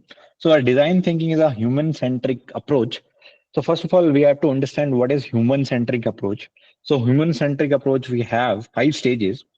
So basically it have empathy, then ideation, then prototyping.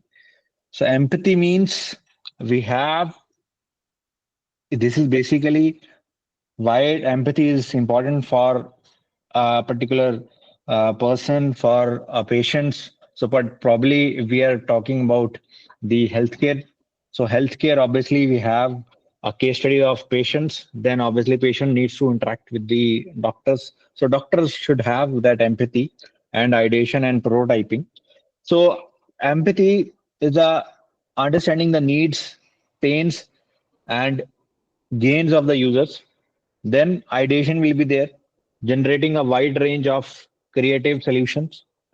Then prototyping, whatever solutions which we have devised, obviously we have to make a prototype so that obviously creating a tangible models to test the ideas. So in short, the design thinking is a problem solving framework that puts people first. It all about deeply understanding the human experience. So we can say that design thinking process is a, a type of machine learning technique, because obviously machine learning is also a technique that the machine will learn itself without being explicitly programmed. So similarly, for design thinking also the approach is a similar kind of approach will be there. But obviously for design thinking, it involves a human thinking. So it emphasizes the collaboration, experimentation, and iterative process. So it is an iterative process. Then the process of design thinking. This is an overview that the 5 steps which I am going to elaborate, that empathize it learn about the audience problem. So audience means, for example, for doctor's case, we have audience means patients will be audience for the doctors. Then obviously there will be a we have to define a problem statement, and then we have to ideate that particular problem statement, what brainstorm potential solutions we have. So after the definition of particular problem, the third step will be ideation of that particular step. Then fourth will be prototype. So build a representation of your ideas, means obviously whether we can able to make an app or whether we are able to ideate. Then after ideation, whether we are able to form a particular project or build a particular idea. Then obviously we have built it a particular idea. So then obviously we have to test and evaluate the particular idea. And then we can define that particular solution, which and the upcoming versions also. So the design thinking process involves the 5 key stages which we have. So it emphasizes to understand the users, define the problem, ideate to generate ideas, then prototype to build the models, test to refine the solutions. This iterative process promotes the continuous improvement in the process of design and thinking. Then the stage 1, which I have explained, that empathize understanding the user needs. So user means obviously we have to understand the needs of the patient. So particularly if I would say, the best example is obviously during the COVID time also.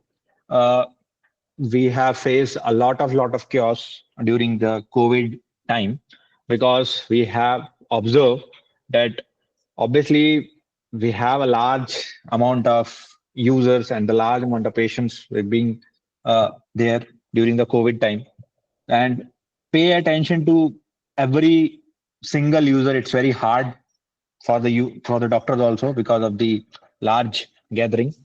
Then obviously to conduct an interview one-to-one session or to satisfy a particular user, it's very hard. Then third one is engage, interact with the users to understand their experiences. So the first step is empathy. Obviously, first of all, we have to see that how empathize we can. So empathy is the cornerstone of the design thinking. It involves deeply understanding the user needs. This includes their emotions, motivations, and pain points, which can we can empathize regarding these particular points. By empathizing, we can design the solutions that can truly resonate whatever we wanted to resonate with the needs of the users. That is the stage 1. Then method of empathy users will be, user will interviews, obviously prepare will be there, preparation will be there, conduct, then synthesize.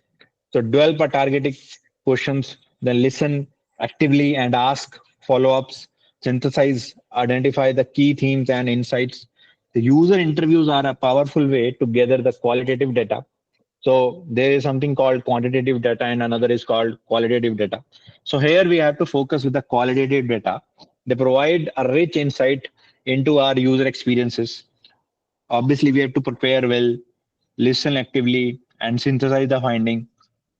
The doctor has to listen the patient properly. The doctor has to know what type of pain the patient is, and what type of approach the doctor has to follow to treat that particular patient.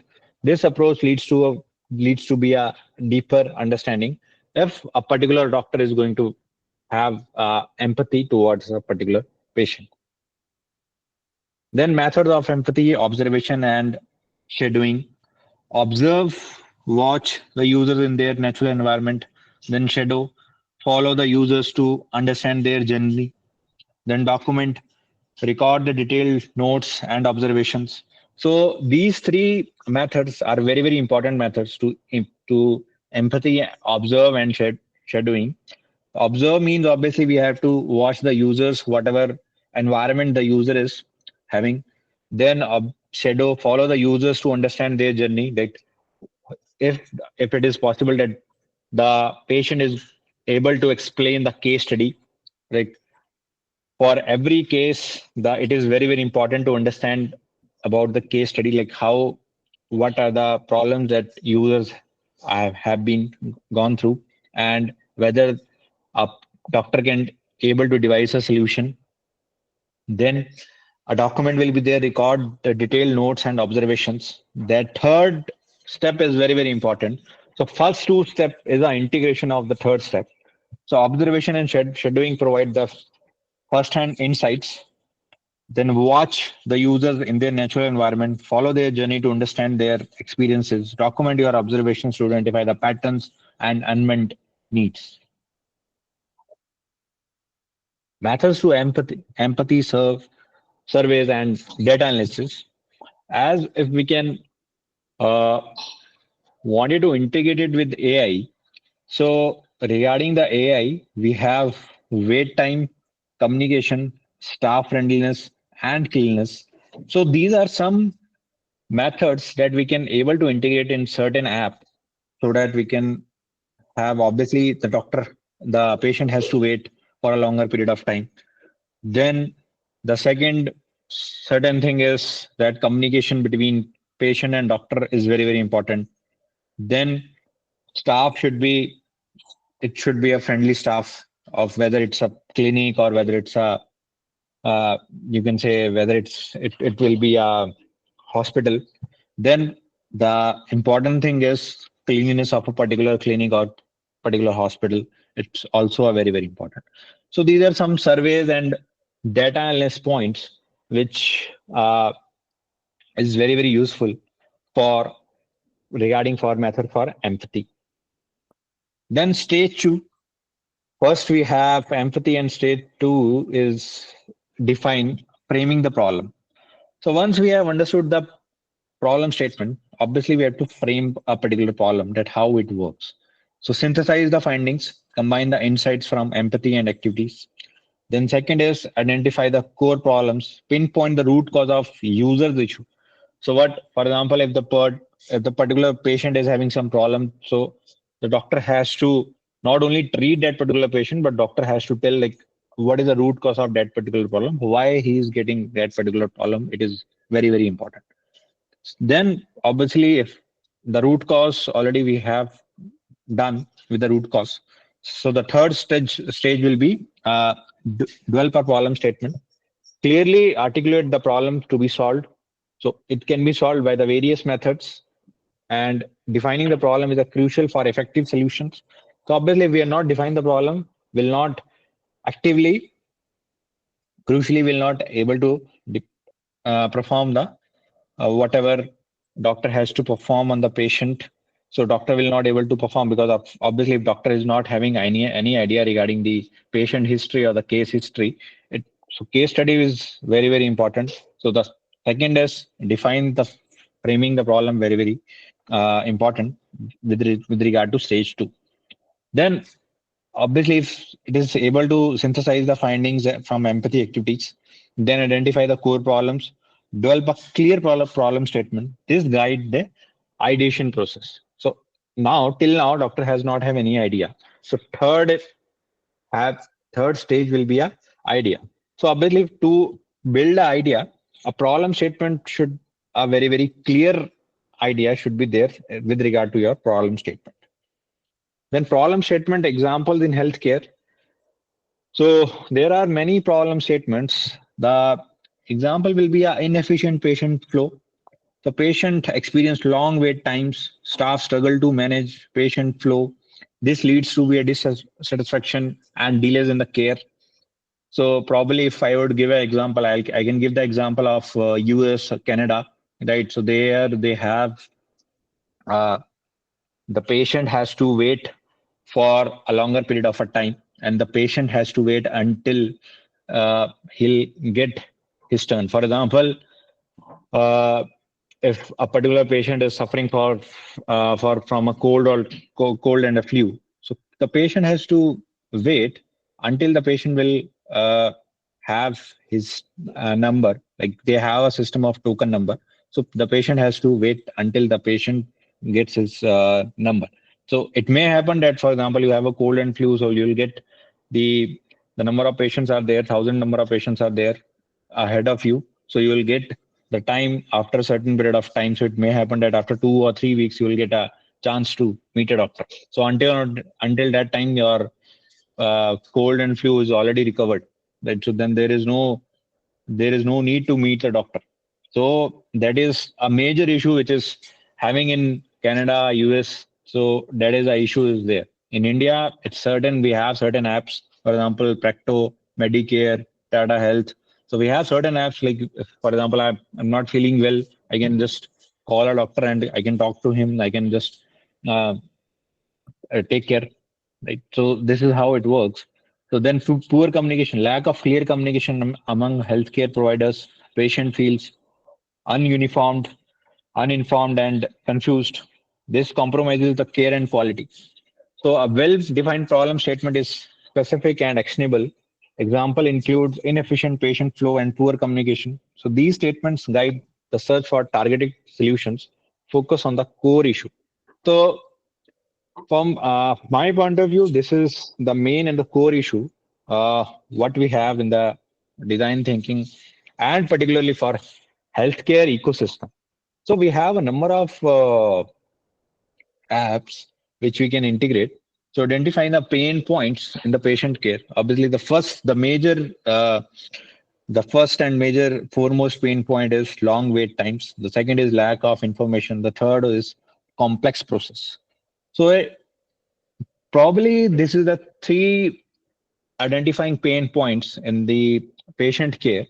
So long wait times, as I've already told you that obviously the patient has to wait for a longer period of time. Then obviously there will be lack of information.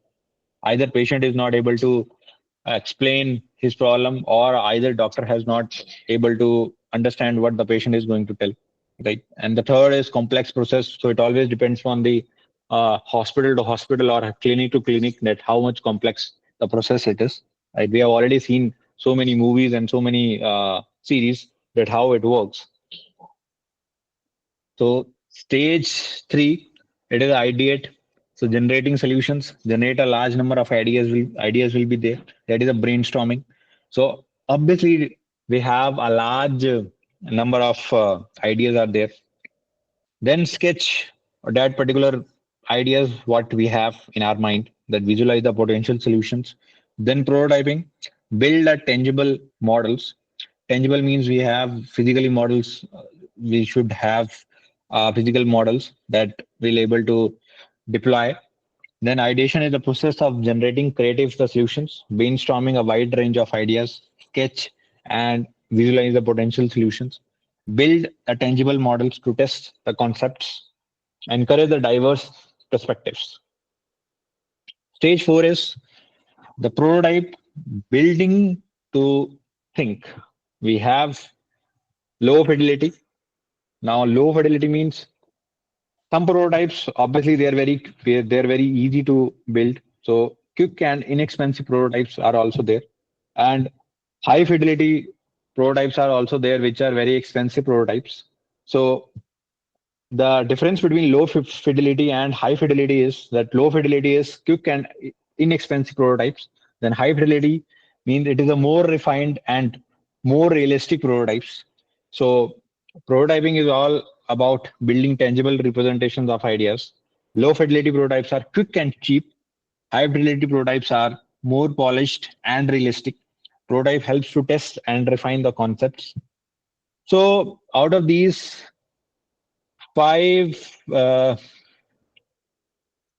methods and design thinking process, emphasize, define, ideate, and prototypes are very, very important. So obviously, if we have built a prototype, now obviously we have to test that particular prototype, that whether the prototype which we have built, the app or any certain model which we have built, whether it's working in a right manner or not. So the low fidelity, it can be a paper models, story boards. Paper model is create a physical model using a paper and cardboard. Storyboards also illustrate user interaction and scenarios. So whatever scenarios we have in our mind, we can illustrate. Then low fidelity prototypes are easier to create. Paper model are very quick and inexpensive. Storyboards are already we have illustrate the user interactions. These methods are great for early stage testing, but obviously, if we don't have functionality, so there is no need for that particular model, or we cannot go ahead with the high fidelity models or the prototype which is a built-in. So high fidelity prototypes, so the best example is digital mockups. So digital mockup, we have healthcare apps. So interactive design of healthcare apps, whether there should be an interaction between patient and doctors. So the best example is Practo, Medicare, then we have Tata Health. All these are the applications which we can able to use right now because of the high fidelity prototyping models. So interactive designs are there. Then create a clickable prototypes for user testing. Visual will be appealing. So if we are able to design a prototype which is a digital mockups, so the visual should be it should be appealing for the user also, and it should be a very user friendly. And the problem with Practo is that some versions in the Practo, sometimes the call will be dropped. So again, it depends on the which version you are using. So focus on aesthetic and user experience. So high fidelity prototypes offer a realistic user experience. Digital mockups are visually appealing and interactive. These prototypes are ideal for showcasing final designs. Then stage 5, test, evaluating and refining. Then stage 5 is very, very important. Once we have made a prototype, then the stage 5 will be there. That obviously we have to gather a feedback from the user. So we are the user, we are the one like who is going to use that particular app or particular prototype. So we have to gather a feedback. Then second is we have to analyze the results, whatever feedback we have received. We have to analyze the results. Then iterate the designs again and again. We have to see like whether the prototype is able to work in a efficient manner or not. That is in our testing phase. So testing is essential for continuous improvement. Gather a feedback from user and or the stakeholders. Analyze the testing results to identify the areas of improvement. Iterate on design based on the feedback and refine the solution continuously. So that is your stage 5. So up to stage 1 to stage 5, I've explained each point. Then the case study is, I've taken 3 case studies, 3 basic case studies, which probably most of you have seen or most of you have encountered. So improving the patient experience in the emergency rooms. So emergency rooms, we have the first challenge is that we have to long wait time and poor communication. Solution is redesign the triad process and communication system. The result is improve the patient satisfaction and reduce the wait times. So design thinking transform the healthcare with in ER case, the case study which I have shown, the challenge was a long time with poor communication. The solution was to redesign the process. This leads that improvement of satisfaction and reduce the wait times of a particular patient or the number of patients. So first case study is the experience which we have to improve in the emergency rooms. Then second is enhancing the telehealth services. So probably I would say that nowadays we have a telehealth services. We have more number of applications based upon the doctor's application where the doctor can treat the patient and the patient can connect with the doctor at any point of time. So challenge is still we have very low user engagement with a telehealth platform. Why? The solution is uh, because obviously we're not able to share so many things over the phone with the doctor, and probably if we are able to we have to send a scan to the doctor. If we are able to we have to send the x-ray to the doctor, MRI to the doctor. So it is not very clear to see like whether the how the doctor will able to see and what the doctor will observe from that particular MRI, because we'll not able to the doctor will not able to see in a very clear manner. So till now we have that particular challenge. There are number of apps, but obviously still us it is very very important that all the facilities can be into one app. So the solution will be it is improved user interface and personalized support should be there. So telehealth sees improvement from design thinking application, user engagement increased on the platform, user interface was improved, personalized support will be there. It enhance the overall health experience. Design thinking brings the better health. Telehealth enhance the user experience, but still in the case study too, I would say that the till now the biggest challenge is the low user engagement is due to because the user is not able to send many of MRI, X-rays in a proper manner to the doctor that the doctor should see and the doctor would able to treat. So probably if something is related to ortho, so the patient is not able to send a X-ray over the phone. If the patient is able to see send the X-ray over the phone also, then doctor it may happen that it is not very clear, so it is very difficult to see. Then case study 3, optimizing medication adherence. So medication adherence is also very very important. So the challenge is low medication adherence rates. So solution is redesign the medication packaging and reminders. So reminders will be it should be again and again. Obviously we have to do. So results is increased medication adherence and improved outcomes. We have an app of medicine apps are also there over the internet. So design thinking again it made a difference with medication optimization. The challenge was low adherence rate. The solution was redesign the packaging with app reminders.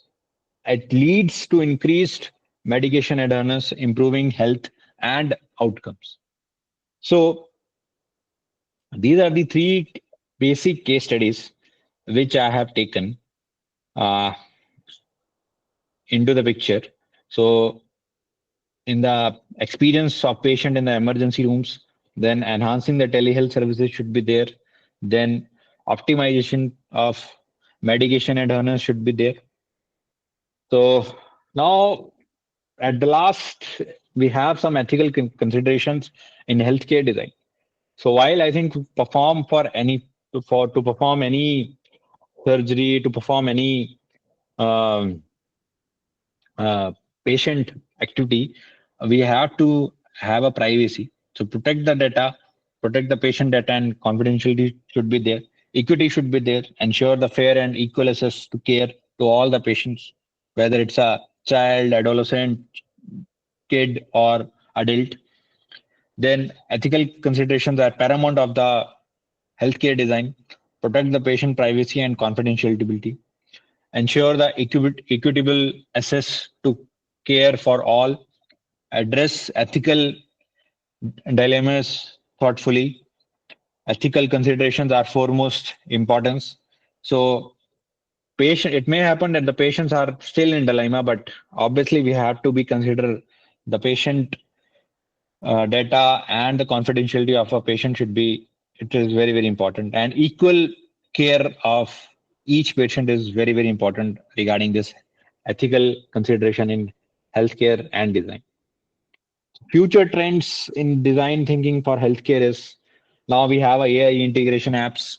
You use AI to personalize the patient care as much as AI based apps we can make. Then VR application, virtual reality. Something is called virtual reality, and something is called augmented reality. So uh, employ VR for training and therapy. Then digital health, expand access through mobile solutions. So the future of design thinking in healthcare is promising.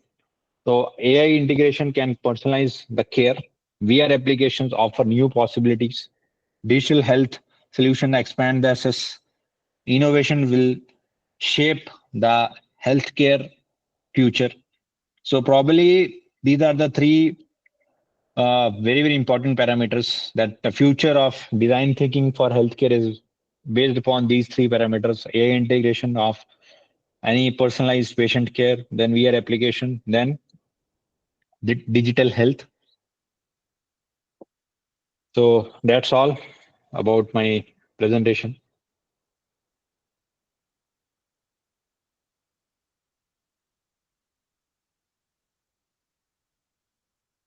Anyone having any questions?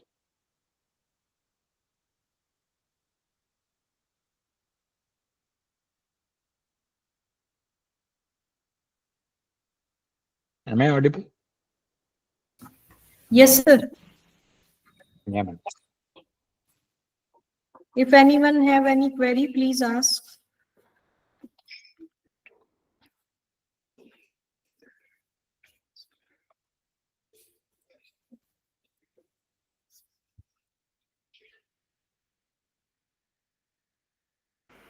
Hello. Yes, sir. Yes, sir, please. Yeah, sir, very nice talk actually. I want to know you provided the case study related to the healthcare processes actually, Right. services. I want to know about the products, actually healthcare products and anything. Can you put a means design thinking thought on it? Right. Yeah, sir. So products we have actually, I have told that for example, we have an app which is called Practo. So Practo is an app like where user can interact with the doctor. Like for user, I can say that I am the patient and I can interact with the doctor and uh, whatever you can say. For example, I am ill, I have a cold and flu, so I can ask the doctor, and then the doctor will prescribe the medicine to me. So that is a product. Like Practo is a kind of product. So in the market, there are a number of products which we can use for this particular thing. But again, it depends upon the interaction of the user and how much the user will going to interact with that particular product. So it may happen that, for example, if that particular product is we are using in some village, so the villagers are not very informative, and they don't find that a particular product is very informative to interact with the doctor. So obviously, like the product is a different kind of thing, but the information of that particular product is very, very important. That we should able to that product should be very, very simple. That any layman can able to assess that particular product. So product in these case, it it always depends upon the user and uh, uh, whatever you can say with the doctor. So these are the products we can, I can say. I have given only one example. We have number of products in the market. Okay, thank you, sir. Hello, sir. Any other? Hello, sir. Yeah, please. Actually, I don't understand about low fidelity means I'm not getting the point. What type of things will involve in this? Low fidelity, ma'am. For example, now your students are working on some map, right? Now your students are telling that we are working on some that, for example, they are developing on one wristband, and in that particular wristband they have some provision of measuring a heartbeat, measuring a BP, and probably this is called a low fidelity app, because obviously there are only two things, only measuring of heartbeat, and you can say BP will be there, measuring of blood pressure will be there. But until and unless they are not going to integrate it with the high fidelity apps, for example, steps, number of steps should be there, BP, oxygen, then your uh, multiple multiple APIs they should integrate. So Okay. that low fidelity means this is just a prototype. Still, their product is not in the market. High fidelity means their product is already in the market, and their product is well versed, and they're already the product is going to be sale, and like that is the last test, and already many people they have tested and they have already used it. Okay, sir. Thank you, sir.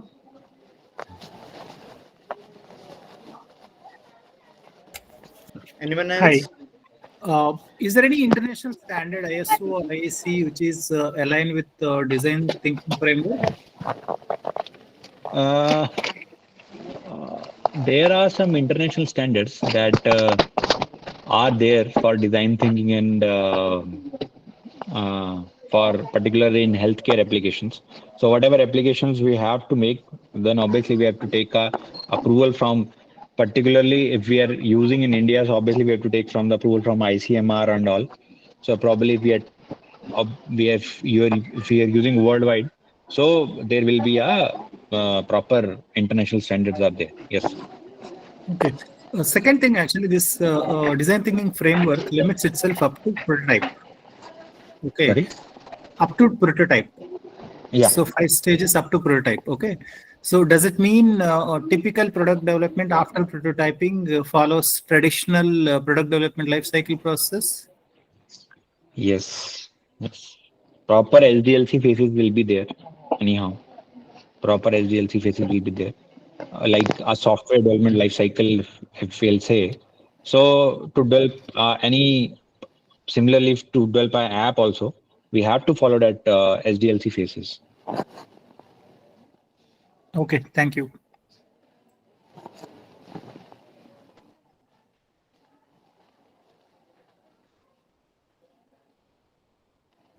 Anyone else wants to ask question to sir? Hello. Yes, sir. Am I audible? Yeah. Yeah. Already we are talking about the healthcare ecosystem actually. Yes. I would like to ask actually, have you any experienced or any case study related that what are the challenges to get the data actually from the hospitals or healthcare systems like these things? Because that is the main challenge whenever we are working on it. People are not replying, that is feedback or these things are not collectively responsive. So that what we are experiencing actually, what any remedial solutions or how to remove these challenges in this system, in this ecosystem. So, right, sir. So it's a very nice question and it's a very valid question.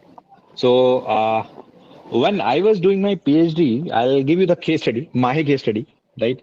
So when I was doing PhD, so I faced this challenge because my work was on healthcare analysis.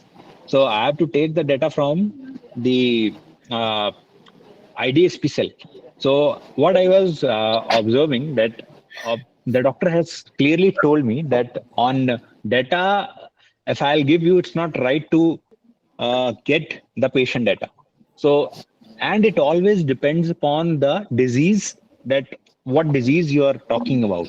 So if you are telling that probably if we are going for data which is a epilepsy data, so epilepsy, there is many patients, they are not comfortable to share the data with the patient, with the doctors.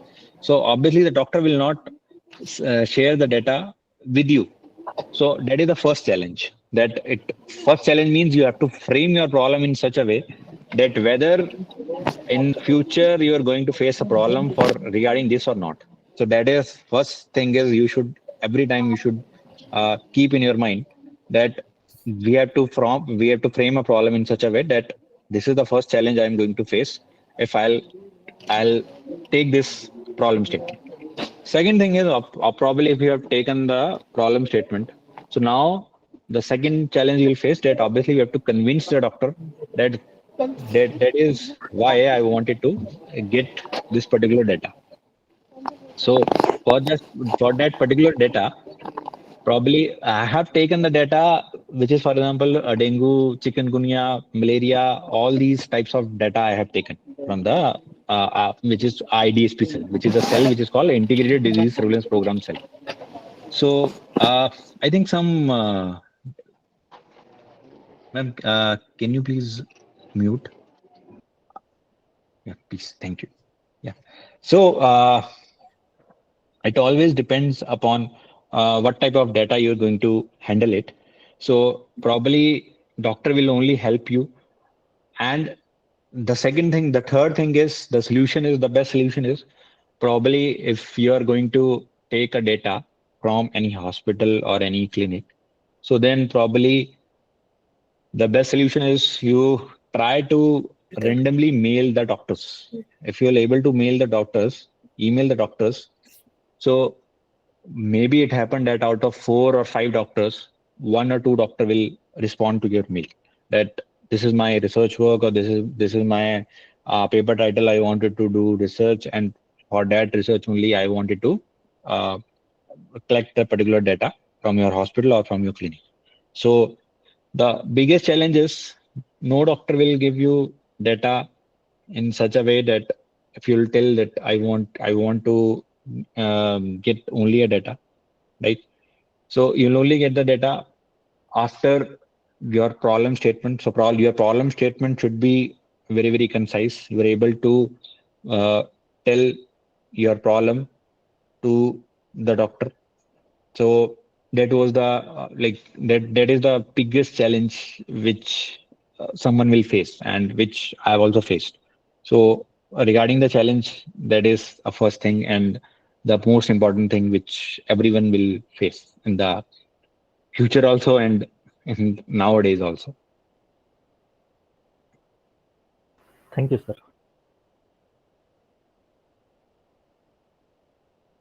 Yeah, please. Hello. Good evening, sir. Good evening. Good evening. Sir, I want to ask, do you know some products based on artificial intelligence and which will be majorly used in the coming future in India? Means some products and their developments. So probably, sir, there are some MRI machines and there are some X-ray machines which are operating through AI.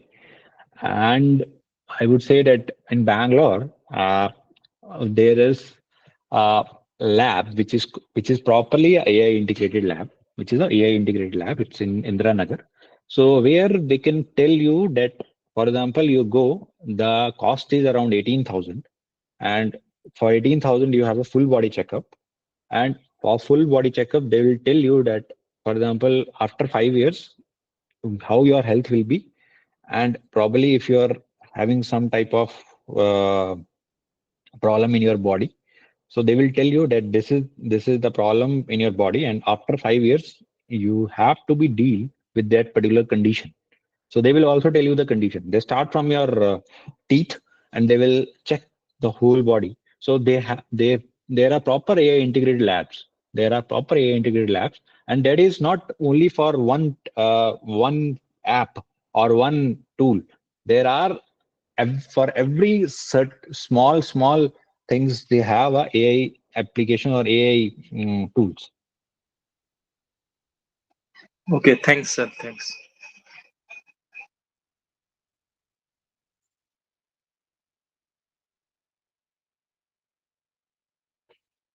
Any other question, please?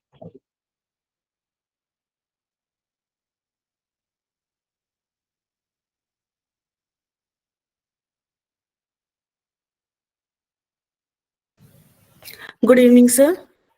Good, please. So it was such a nice session, sir.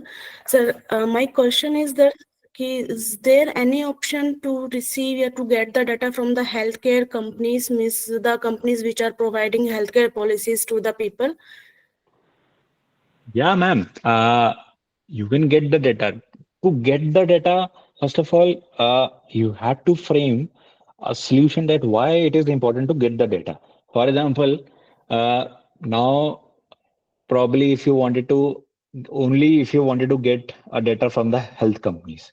So first of all, the health companies always, for example, now I'll give you the example. For example, Philips is having a MRI machine now. So Philips is having MRI machine, and the particular machine is having a particular certain conditions, certain sensors, and according to the sensor, they will sense.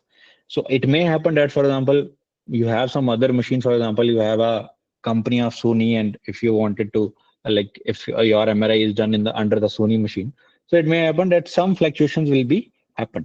Sony, it will be some different, and this Philips, it will be different. But the only thing is, for what type of data you have to get, it is very, very important. So, and company will not tell you that this is, company will only give you the data as such. There will be no, they will not mark the data for you. They will not tell you that this is how, until unless you don't have a MOU, or you don't have some ethical considerations with them. So they will not, they're not going to help you regarding this.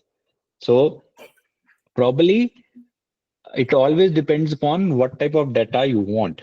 And probably according to me, ma'am, it is better to frame a solution or to frame a problem in such a way that in the future you should not stuck that now I am feeling that I'm being stuck because of this particular data. So data, my student was there, she was working, my PhD student is there, who is working for uh, who is working in healthcare analysis for heart disease. So still, she was not able to get the data from government hospital, because government hospital, they have some thousand of ethical considerations they have to do, and they have to. So they will not give the data.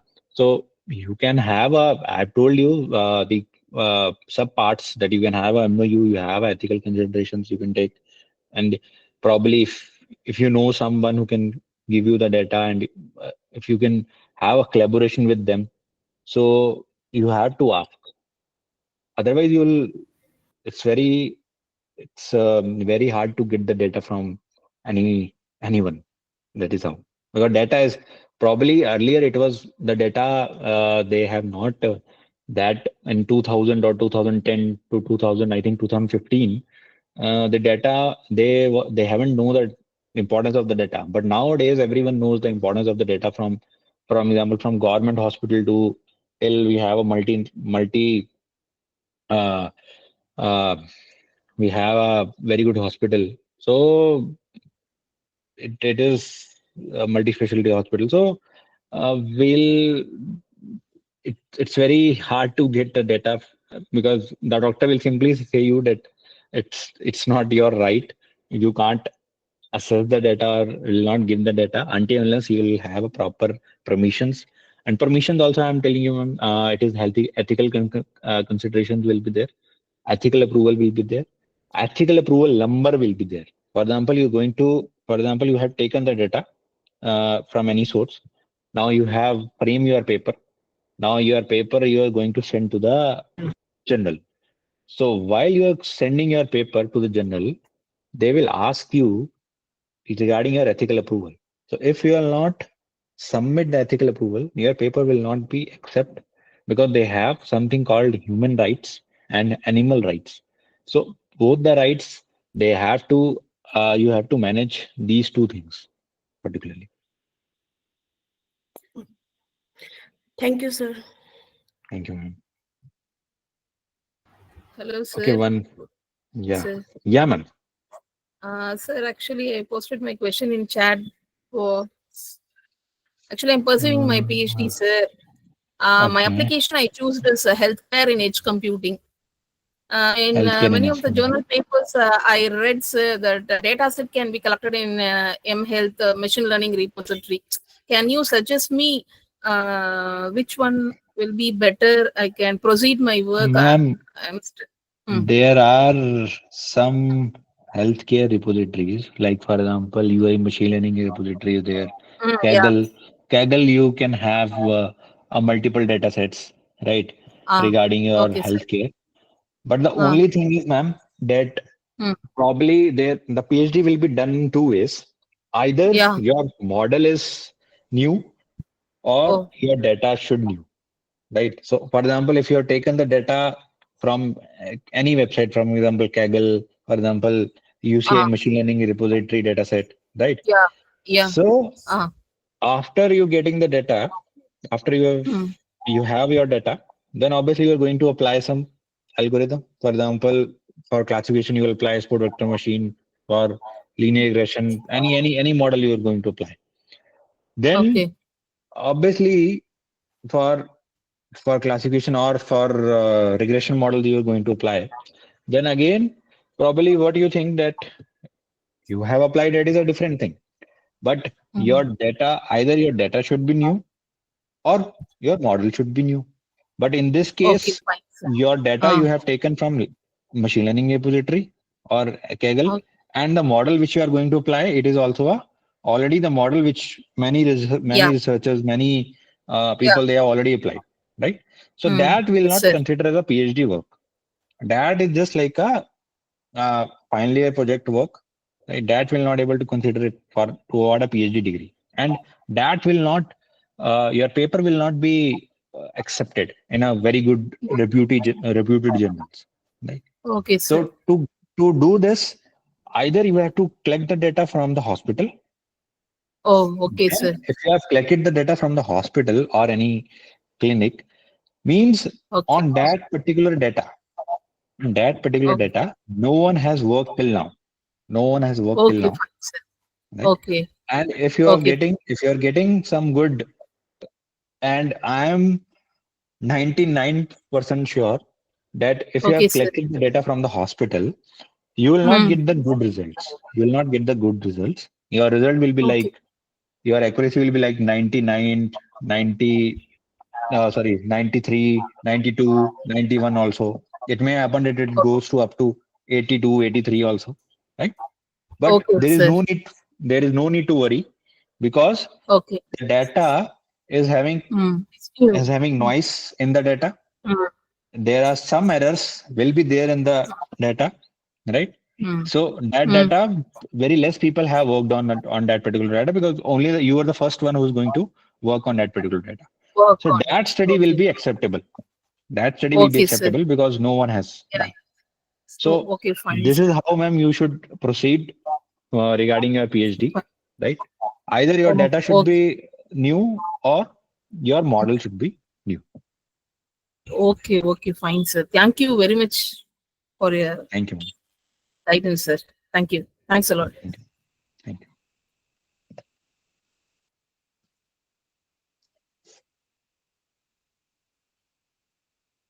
Any other question, please?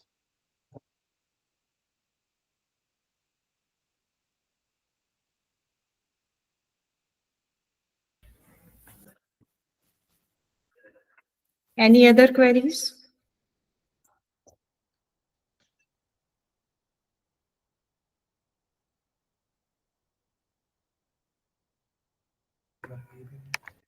Thank you, sir. As Dr. Shashvat has already provided a comprehensive introduction to the topic of design thinking and innovation in healthcare, today's session has truly been enlightening. It was not only informative but also highly relevant as healthcare continues to be an essential part of our lives. Your ability to creatively correlate design thinking with healthcare challenges has given us a fresh perspective on innovation in this critical field. On behalf of everyone here, I sincerely thank you for sharing your valuable insights and expertise with us. We truly appreciate your time and effort in making this session engaging and thought provoking. Once again, thank you, Dr. Shashwat, for this wonderful session. Thank you. Thank you, Rima ma'am. Thank you, Ayush ma'am. Thank you. Thank you, all of Thank you, you. sir. Thank you, sir. Thank you. Thank you. So, Thank with you. this, I would like to Thank conclude you, for the sir. day. Thank you very much. Thank you, sir. Bye. Thank you. Thank you, everyone, for being such a wonderful audience. I truly appreciate your patience and enthusiasm in attending these insightful sessions and expanding your knowledge. A special thanks to our both esteemed speakers for sharing their valuable time and expertise with us. We shall meet again tomorrow. So, kindly request everyone to be on time. Until then, take care and have a great day. Thank you. Thank you, please. Thank you.